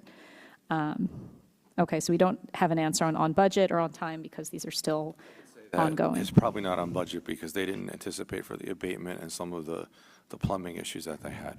But that has to do with the 4.115 number, right? Not with the Correct, yeah, architect but- fees. I mean, I know it'll affect the architect fees, because the architect needs to put more time in. But you're saying it's not on more of a funding budget. mechanism because Fund I get Fund it. 30 paid for a portion of it, and the rest was paid for out of Fund 11. They used the service. Well, thank you, and I just want to reiterate that, I hope in the future we could take a deeper dive on these in the Finance Committee, so we can be more concise with the public meetings time, for everybody, but everything was done kind of rushed and on time, and I want to echo someone else's comment that I really hope we can be given adequate time to make decisions and review these, because these are really important. Noted, thank It's you. really important that we're very good stewards of the public's money, so we can spend every dollar we can on the education and safety of the students. So thank you so much for answering all the questions. No problem. Okay, with that, we skipped Jason, so I'm going to go to Jason next. And then Magali had, I think, well, Oh, no, they Sher- gotta- Okay, go ahead. Do you? Okay. Yeah, we're going to stay in order, so you go now. So for this specific resolution, before I provide my opinion on this specific resolution and how the process has been implemented, I want to say that I hold a professional licensed engineer from the state of New Jersey. I'm also a certified municipal engineer in the state of New Jersey, and I have a master's degree in construction management. And with all that said, and all the information provided at the last minute, I don't feel we have received enough information and clarity in order to proceed with this. I know we're moving funds, money to funds in order to make, to pay vendors. However, on my year that I've been on the board, almost a year and a half that I've been on the board, I never seen an architect or I never seen a director of grounds showing up to the board, providing an update on projects or providing an extension of the contract, because I'm pretty sure there is a contract and it gotta be a time, it gotta be a time frame where the contract have to be completed. I never seen that. And all of a sudden, we're just here trying to move money around to pay vendors without the correct information. So for that reason, my vote on this, I'll be abstaining. Thank you. Okay. Sherry, you want to? Okay, Magali, go ahead. You just had one question that wasn't answered or something. No, not that it wasn't answered. I need clarification. Has the audit, the CAP report, and these newly submitted items by the BA has been posted on the website or will be posted on the website? The audit, we can put on the website.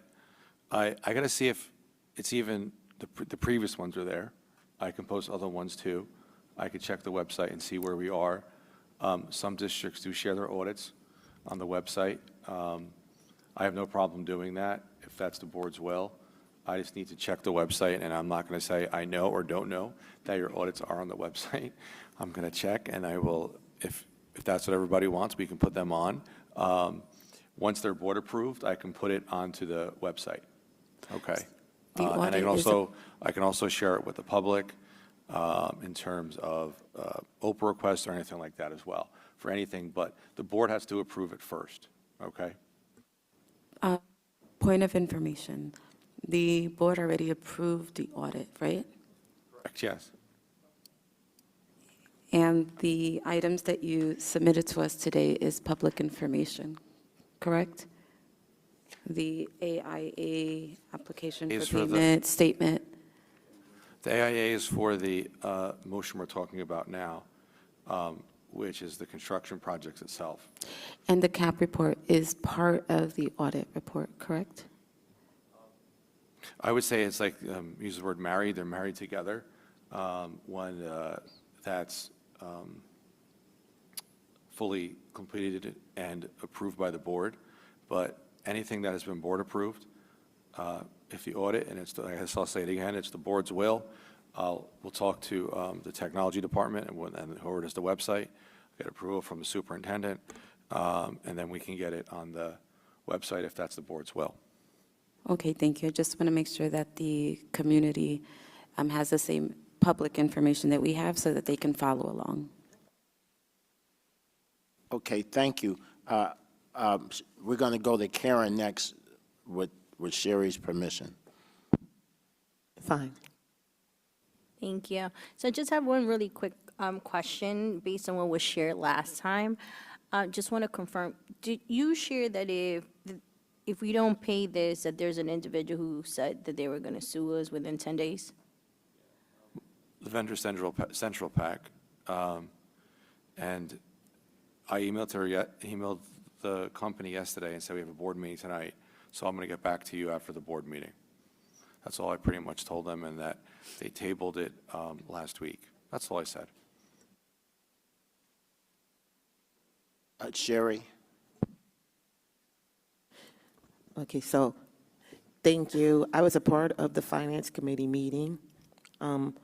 I want to just also mention that thank you, Mr. Simons, because you did receive the questions on Saturday Saturday, 12:27 a.m., really, which would be Sunday, and you were able to, Monday, when we had our meeting at 7 p.m., come back and provide us with most of this information that you were going over for everyone else. So we actually already heard most of it already. I wanted to make two questions that I had. One actually came up from Jason asking, and so is it standard procedure or past practice?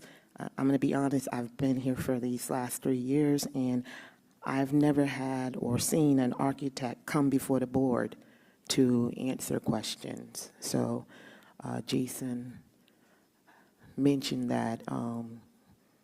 I'm just trying to verify if that's something that usually happens. I'll be honest, I came to 4 meetings before being appointed, and I've been to every board meeting since, and I'll agree with you, I haven't seen an architect. It would be part of the facilities report. No, that's not what was, I'm just asking. So I'm not sure. So maybe I'm going to direct that to Mr. Matthews, because he has been on the board previously for 10 years prior, and now, I guess, for 6. 5 years. Okay, Yeah. 5 years, and then Yeah. now 6. And I guess I can put it towards Dr. Hazelton as well. I don't recall ever seeing an architect come before the board. So I just want to verify that as Since being I've been accurate on the or board, standard procedures. I did not even know the name of the architect.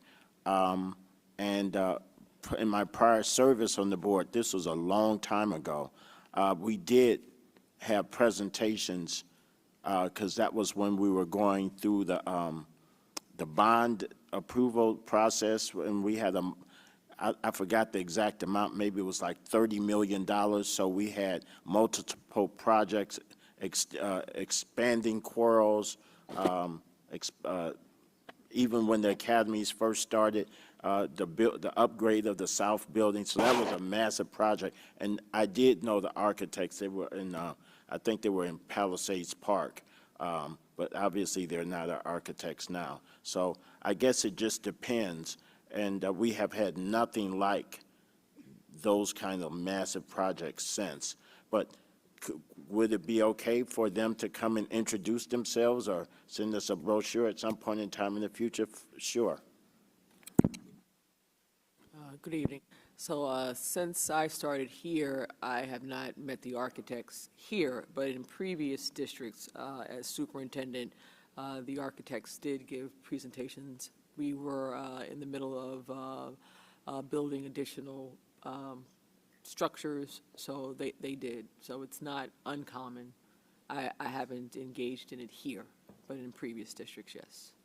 Okay, thank you, because I remember when we went to the conference, when Cheryl was our BA, we had met the architect at that time. Was it 2 years or something ago? But since then, I'm just saying for my own, procedurally, I don't recall that. Okay, then my other comment would just be that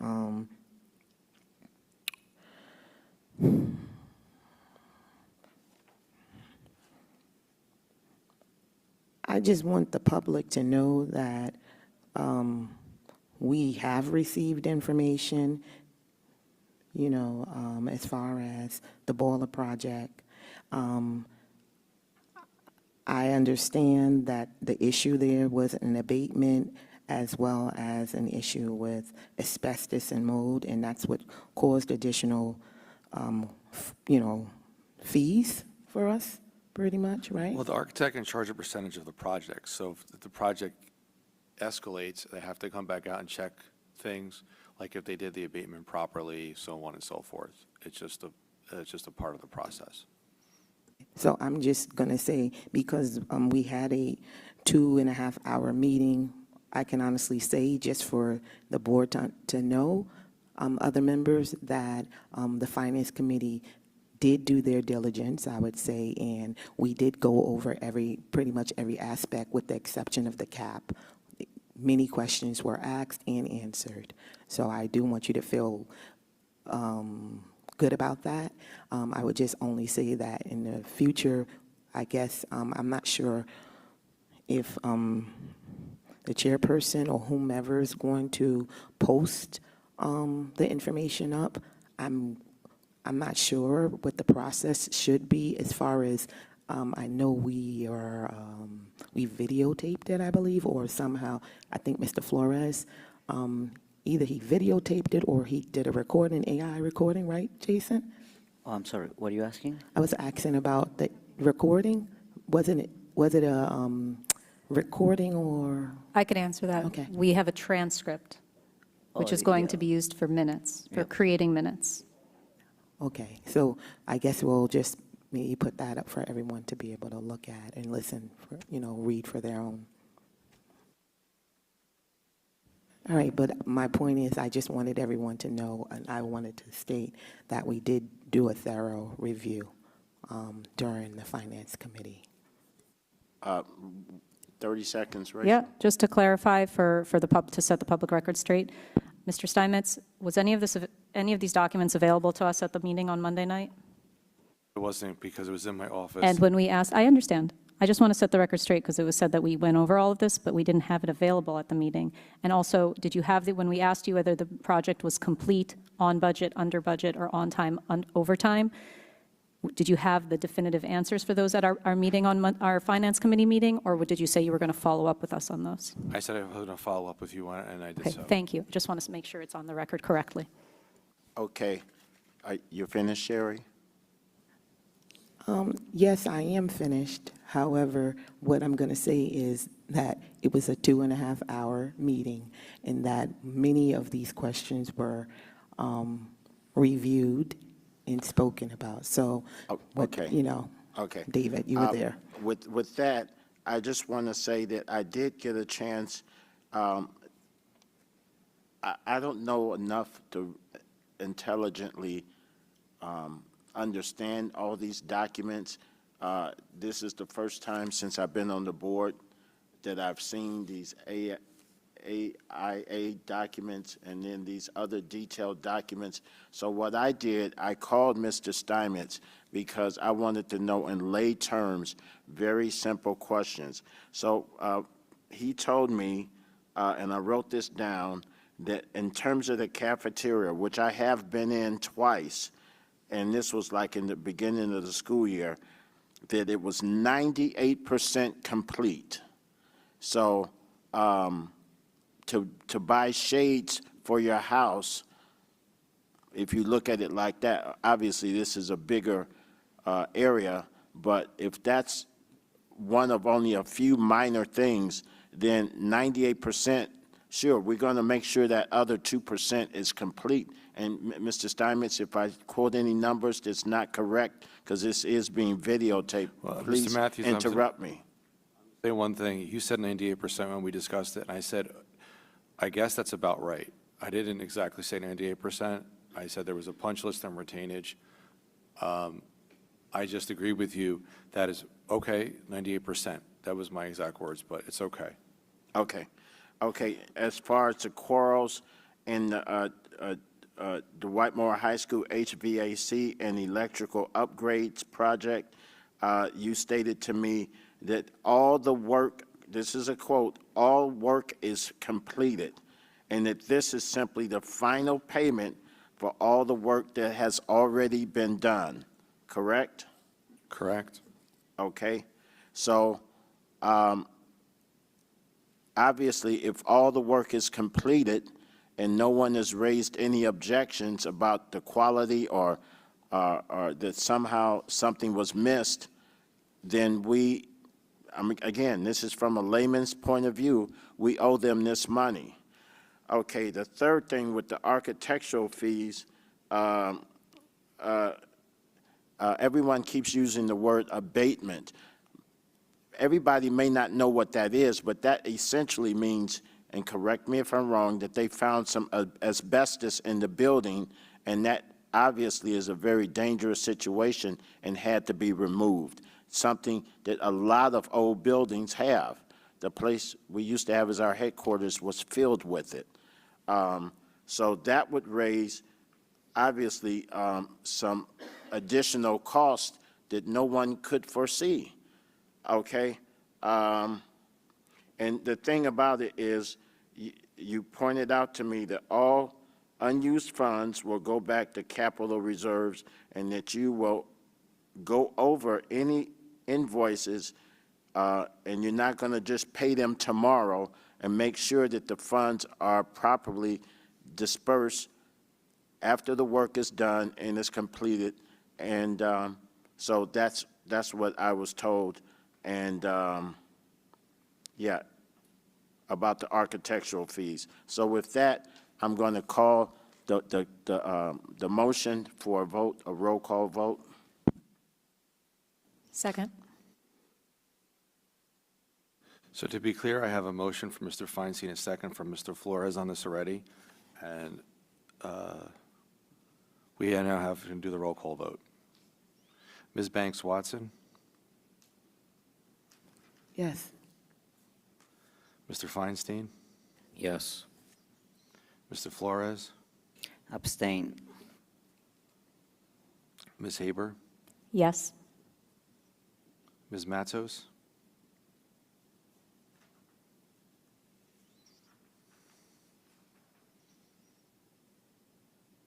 Abstain. Ms. Rivera, Yes. Ms. Ross, Yes. Ms. Wiggins, No.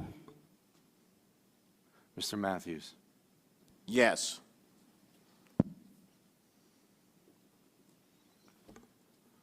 I've been reading the tally, so I'll just read it. I have 6 for yes, 1 for no, and 2 for abstain. Thank you. Okay, thank you. Now we're going to go to 26F 76. May I have a motion? So moved. Second. Second. Okay, we're going to just go through, this is another item, but we'll just start. Matter of fact, why don't we change it up I this don't have time? a- I We're don't going have- to start with Karen and go around.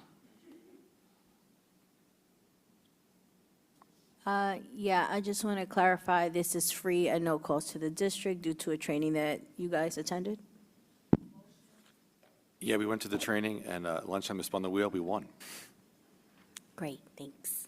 I think it would be more productive for somebody to move the item, and then second, and then we have discussion, just like we did with the other two.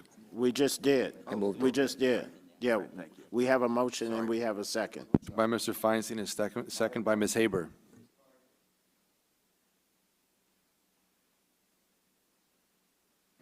I don't have a comment because it is free.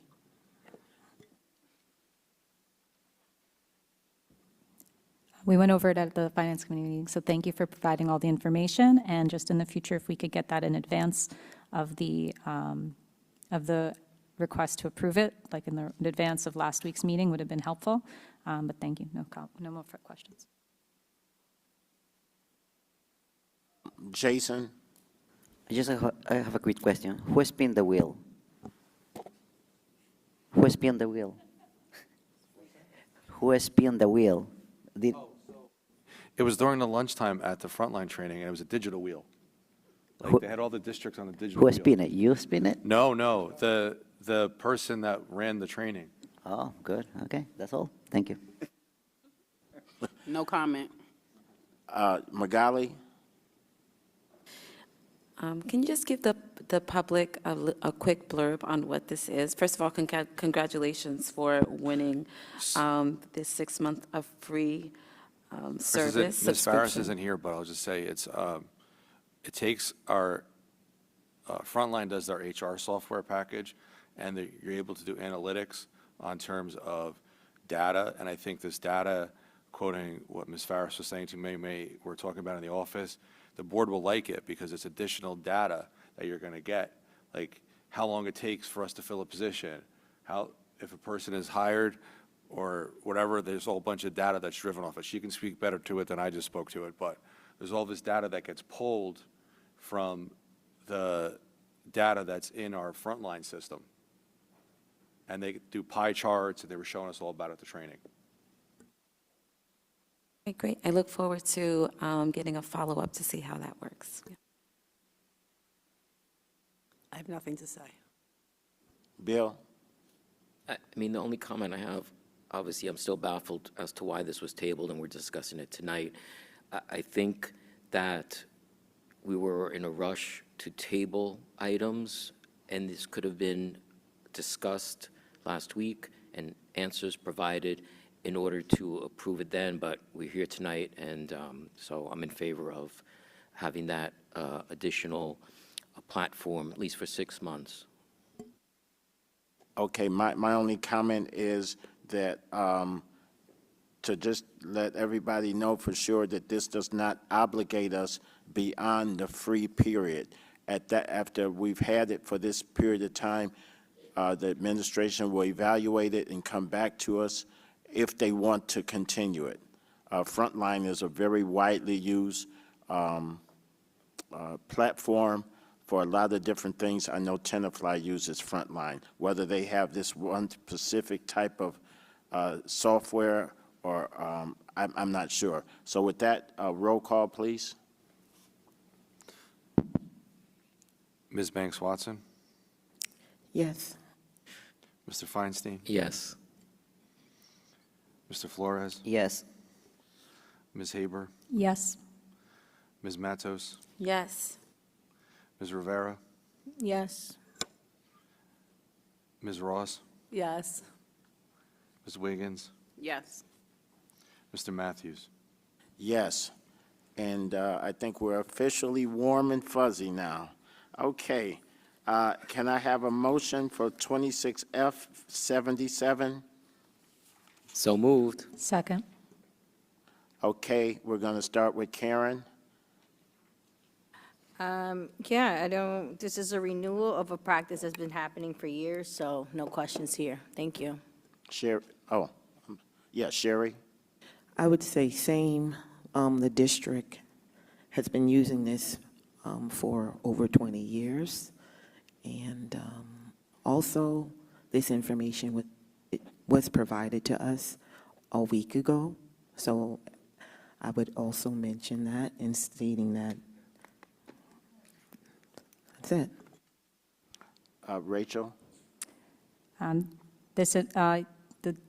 We discussed this at the Finance Committee. Thank you to the administration for providing us with the information. And just to clarify why this and the item prior were tabled last week, I can't speak for anybody else. I can speak to why I made the motion and I voted for it, was because it was put on the agenda. I had explicitly asked ahead of time, just like so many board members submit questions about what this was about, and all we were told was this is a subscription and it's free, or this is a subscription and it's a renewal. And just like all of our due diligence, the question was, what is it about? What are we actually approving? I'm sure if somebody wanted to donate free vapes to the district, we wouldn't be so eager. So free doesn't mean good. The question was what it's about. And you guys provided great information at the, clarifying information. So in the future, I would hope we would just get it in advance or whenever somebody asked for it and needed the information so that we don't have to table these items in the future, that we shouldn't have to make it under the gun kind of decision. So thank you. No other questions. Jason? No comments. No Elise? comment. Magali? No comment. Allison? No comment. Bill? I don't have any comments, so I'm going to just ask for the roll call, please. Ms. Banks Watson? Yes. Mr. Feinstein? Yes. Mr. Flores? Yes. Ms. Haber? Yes. Ms. Matos? Yes. Ms. Rivera? Yes. Ms. Ross? Yes. Ms. Wiggins? Yes. Mr. Matthews? Yes. Thank you. So that was all 9 positive votes. Okay. Now we're going to go on public comment on any item other than the consent agenda. I'm going to recognize the people that are here first, and then we'll go to if anyone is on virtual. Amy, go ahead. Amy Bullock, Howland Avenue. First, I'd like to ask if there's an update on creating the online link for Oprah submissions. Next, again, too much conversation around people's personal opinions and experiences. I would advise to keep things simple, short, sweet, and based on Title 18A and 6A. If you don't know what it is, the attorney can explain it.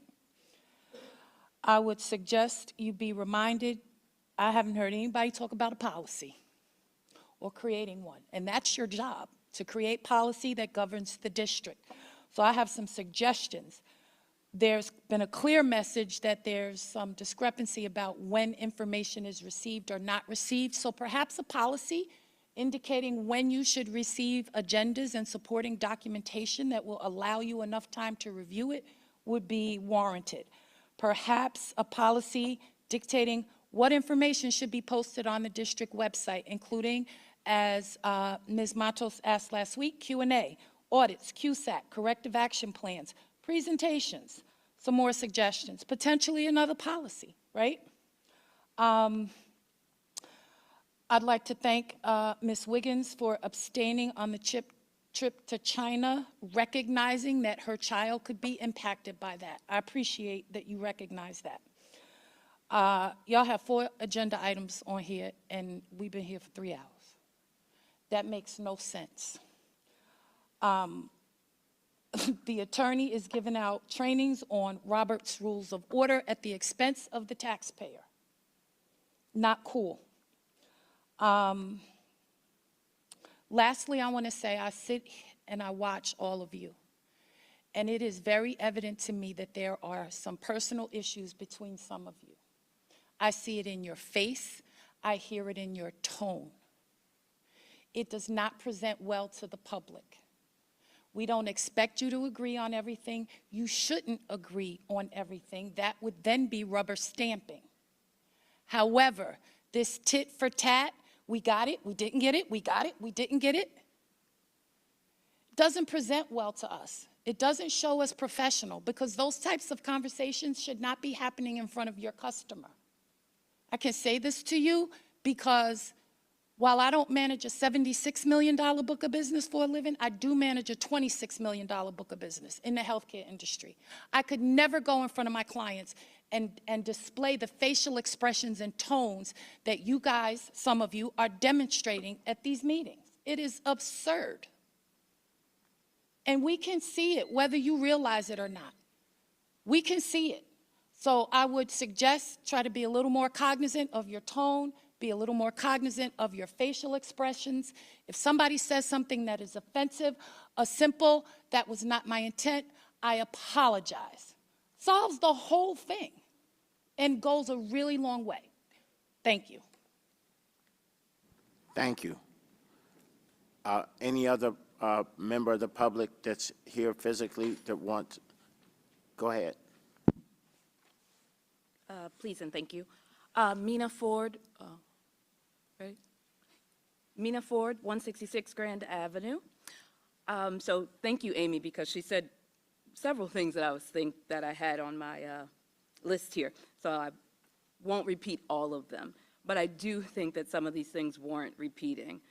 So I don't have a question, just a few comments, respectfully, of course. First I want to say that I do respect that you all receive a considerable amount of information in these voluntary roles that you opted in for. I do want to make a suggestion. Note-taking. I didn't pay attention to how many pens or pencils were flying in the air or not, but from the number of repeated questions, it gives the impression that some are not paying attention at certain times. Some of the questions were answered over and over again to the point that I feel like I could answer the questions about the ROD grant and the 40% that you'll be reimbursed because you only have to pay 60%, and the capital reserve, and there's something else on here that I feel very well educated in now. What was the thing? Oh, and the blinds in the cafeteria that don't exist.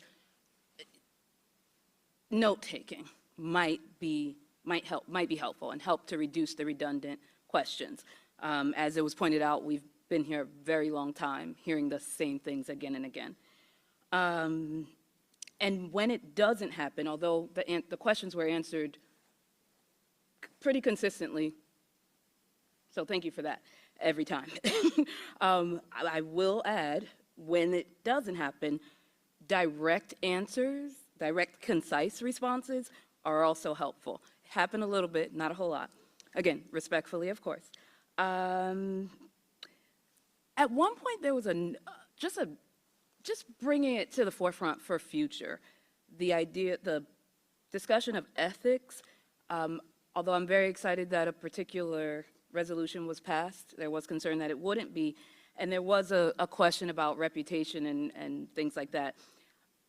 Just something to consider. If something is not good enough on this end, probably isn't good enough on the taking money from them end either, so maybe we, look at both sides of the coin. And last suggestion, I hope, I've seen many board members for many years, some new faces, same activities. I really hope for the next board meeting we can focus less on being right and more on doing right. Thank you very much. Thank you. Is there anyone else?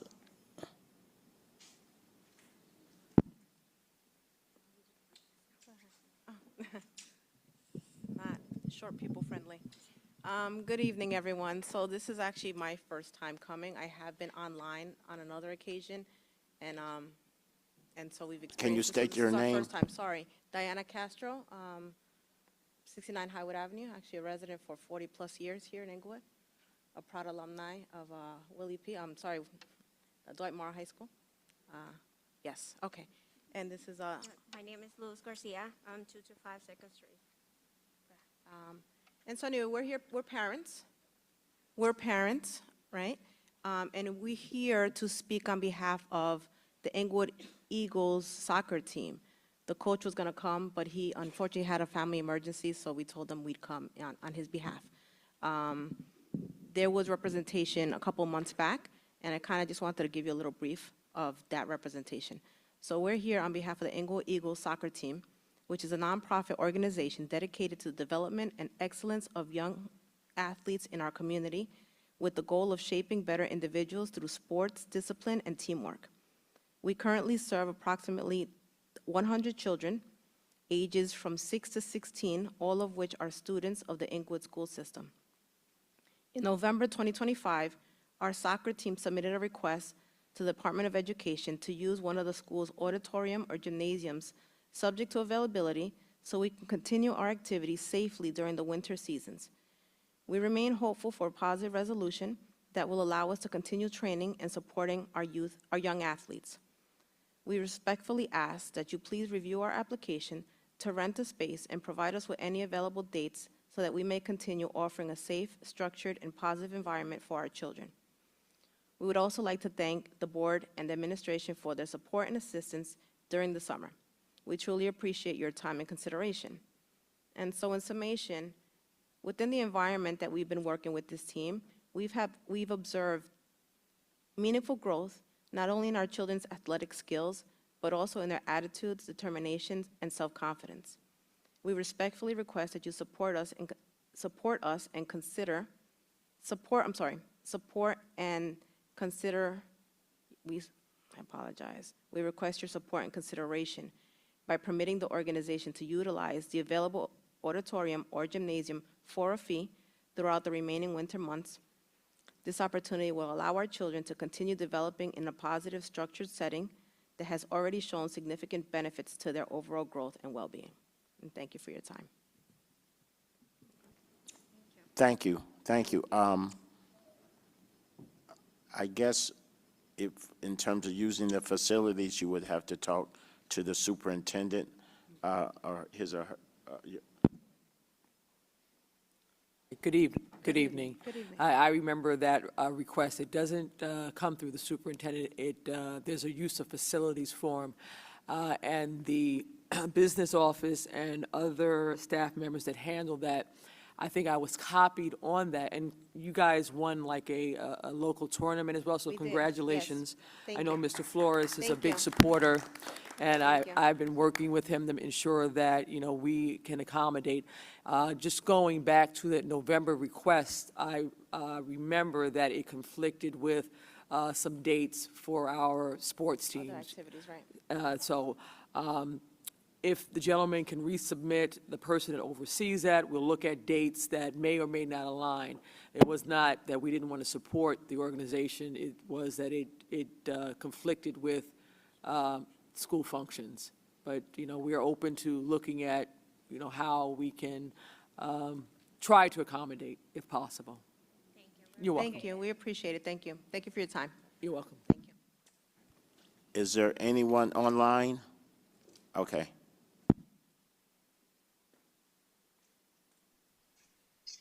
Hi, this is Catherine Sava, 284 Mary Street. I'm just wanted to reiterate everything that Amy Bullock had put out there because I don't want her to be the only one who has these sentiments that you see. The unprofessionalism, the unpreparedness is very distasteful. If you have to lead by example.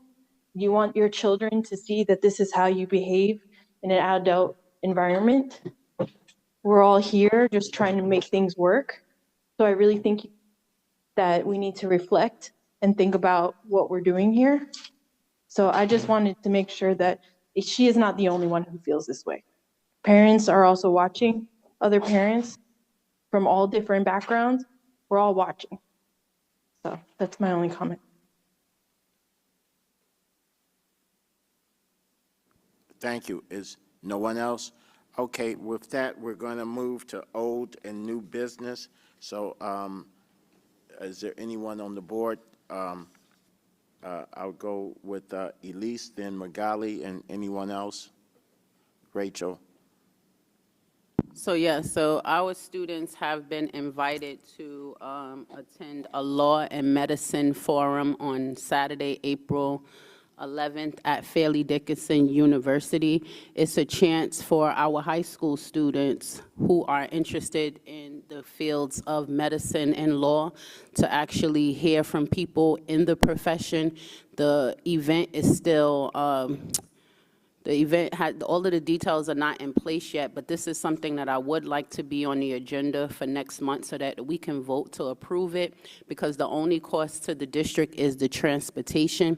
And I think that this is a really good opportunity for our children to have exposure and for us to build a relationship with Fairleigh Dickinson University. Thank you.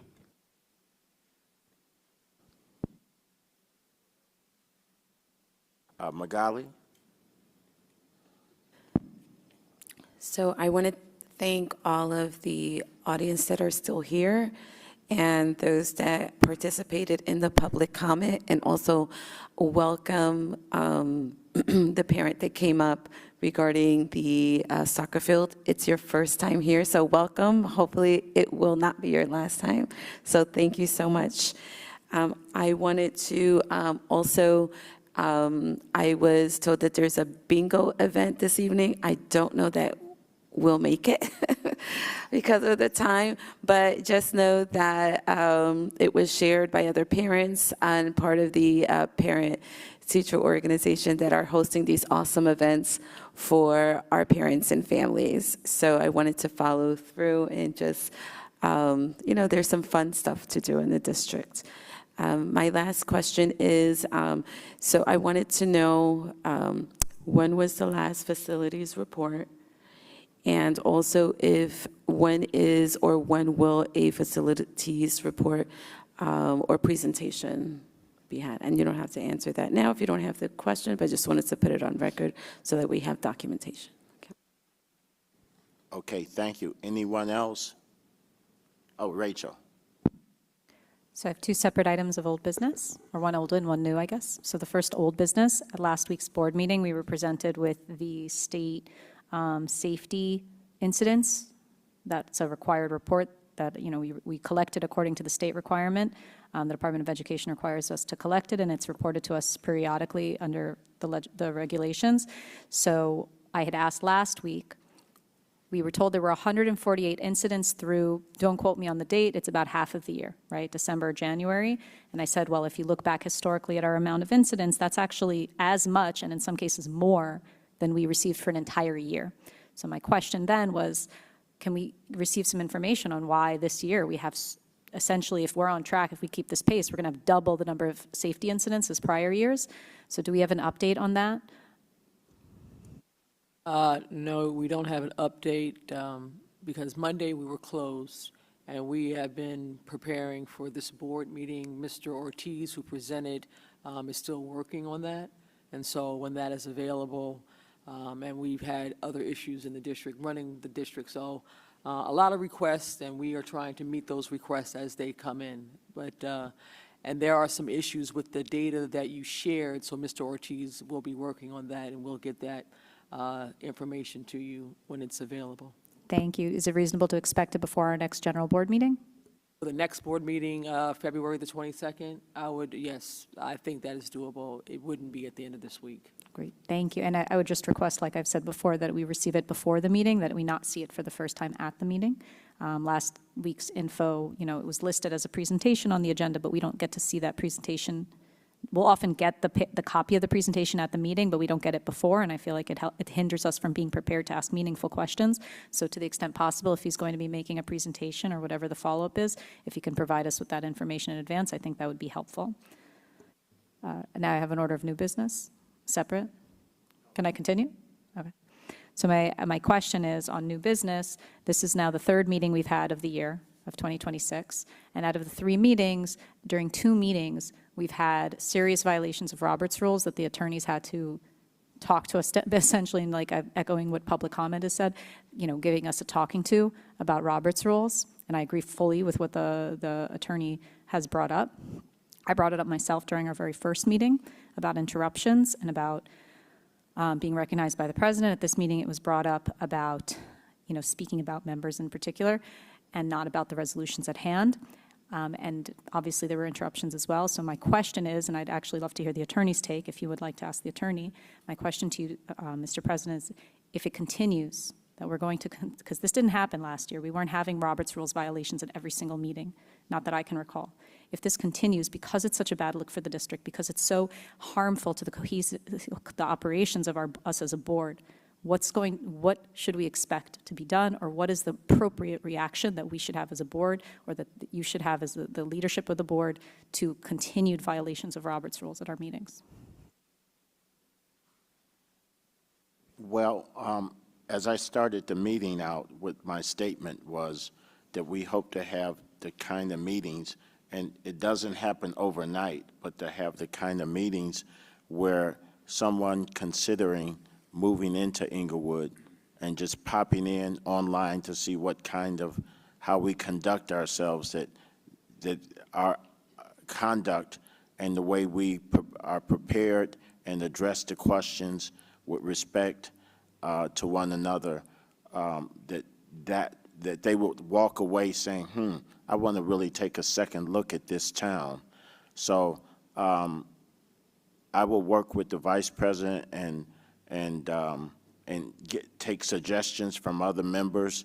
You can always text me or call me, and so that we can try to, we do have, hopefully in the next, between now and the end of March, a retreat, and that may be a proper time when we could also address this. But if everybody here is grown, so if we just come into the meeting and try to conduct ourselves so that our kids or our parents or whomever will be proud of us the way we conducted ourselves, then I think that just will change everything for the better. Can we get the attorney's take on what the proper, best practice is in this situation? No one in this country is modeling civil debate anymore. The main reason I've spoken up in this month is because we have new members on the board who need to hear what the rules are as we go forward. In addition, the board members will be receiving training, et cetera. I view what I've said at the board meetings much less as speaking out on violations than of helping to teach. As we as a society are trying to help one another learn how to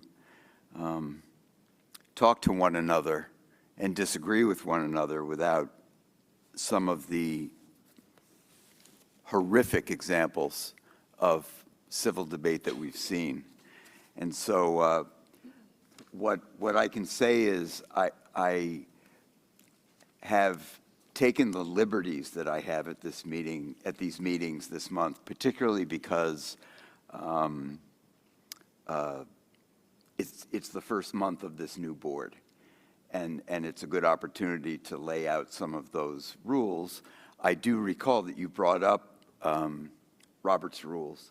And while Robert's Rules is often used purely for mischief in board meetings, it does have such value in making sure that there is a proper decorum and the ability to run an efficient and fast meeting.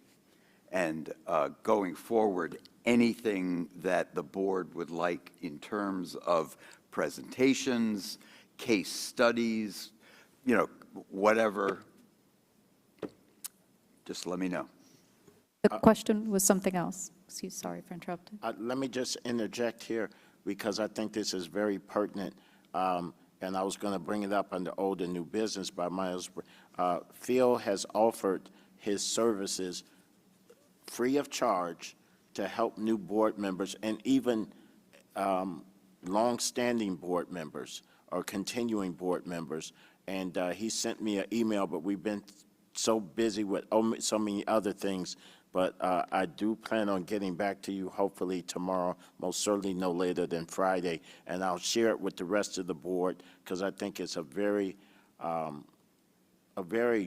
good offer to help new and existing board members to take it up a notch. And we can always improve. Everybody can improve. But go ahead, Rachel. Just wanted to clarify that my question was what should be done when there are repeated unresolved issues with members of the board not respecting Robert's rules. That's the question. And I appreciate all your commentary. What I'll do is I'm going to contact school boards. I went to a training in the fall on efficiency of a board meeting. I can get that PowerPoint, and also I can refer to NJ Asbo, who may have a PowerPoint on Robert's Rule, and I can share that with the board. That will help. I know it's a PowerPoint, but at least in your free time, if you want to look at it and look at some of the how to operate, that would help. And it's free of charge because it's available through the membership. Thank you. But does anyone have an answer to what happens? If I may, with permission of our policy chairperson, we do have a policy committee meeting coming up, and we are going to be reviewing policies around bylaws and Robert's rules as well. And I also just want to thank Phil for his gracious and generous offer of giving our board the workshop. So thank you so much. We appreciate that. Very gracious of you and generous. Thank you. I just want to reiterate, and David, you and I have had this conversation. I brought this up, I think, during the reorg meeting in regards to the retreat. I think in addition, obviously, Robert's Rules provides us guidelines on how we conduct the meeting.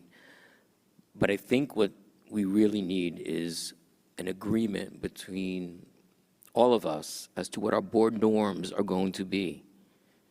How are we going to conduct ourselves as individuals, whether we agree or disagree with others? We are all passionate about certain positions, But we have to come here with mutual respect. I gave my spiel during my closing comments on the 6th, and I continue to try to conduct myself, whether I agree or disagree.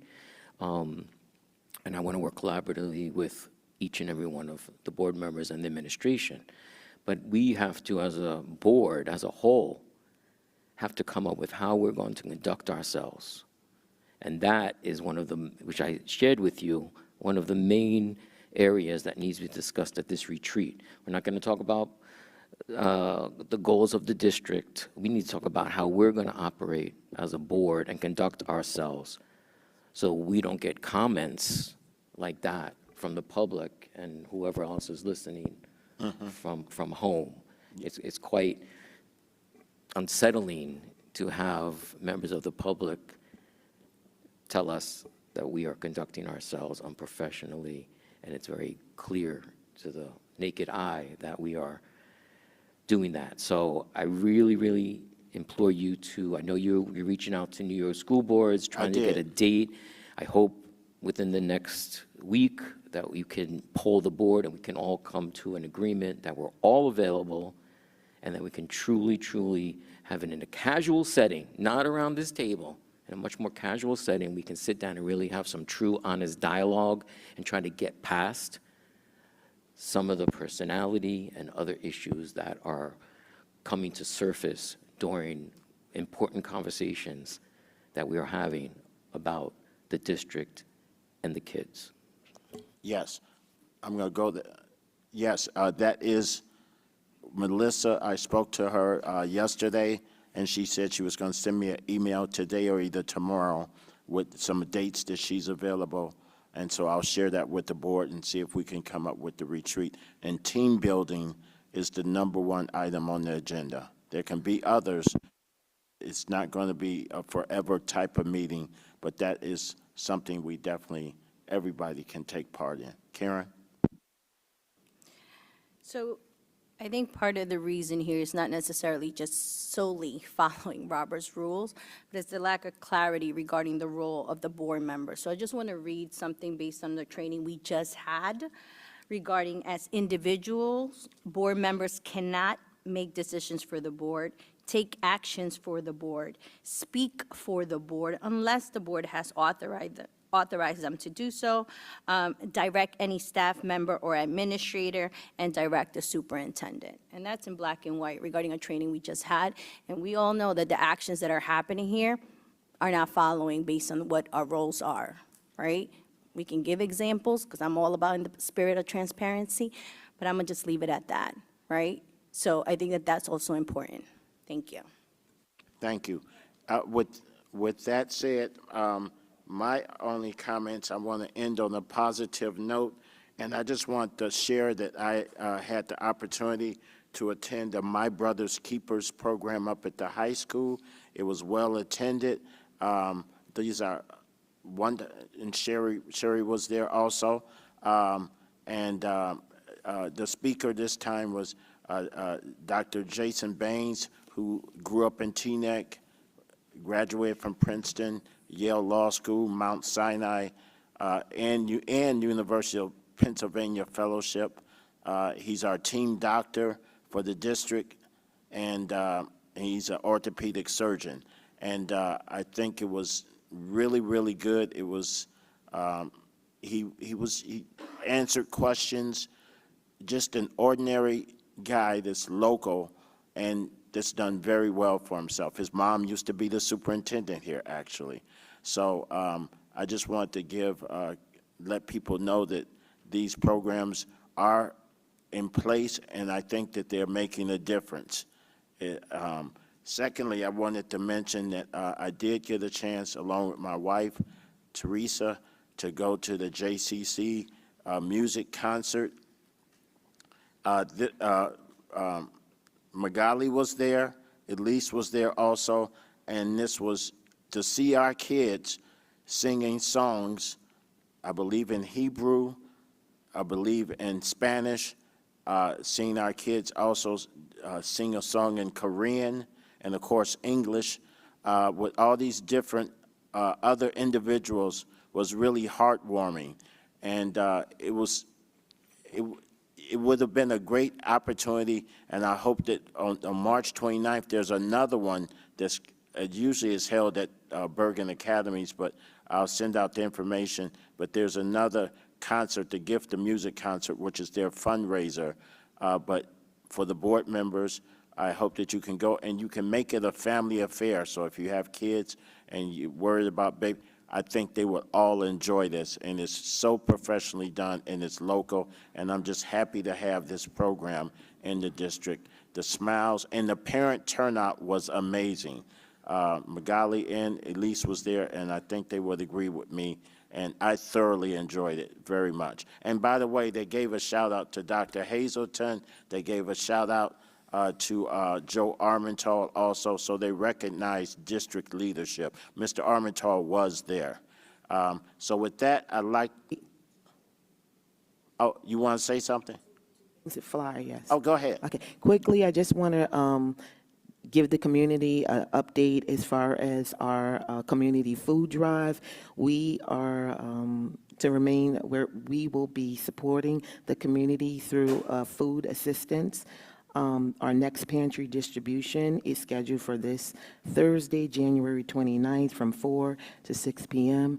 An email went out to the EPSD families, and the first 50 families who register can click on the link and register for that, as well as next week, February the 5th, is our Black History Month celebration for the community. We really want people to come out and support the community members who are being recognized, and it's going to be a tremendous event. We had a wonderful packed house last year, and we want to see everyone out February the 5th, which is next week. I believe it's that Friday, right? At the high school.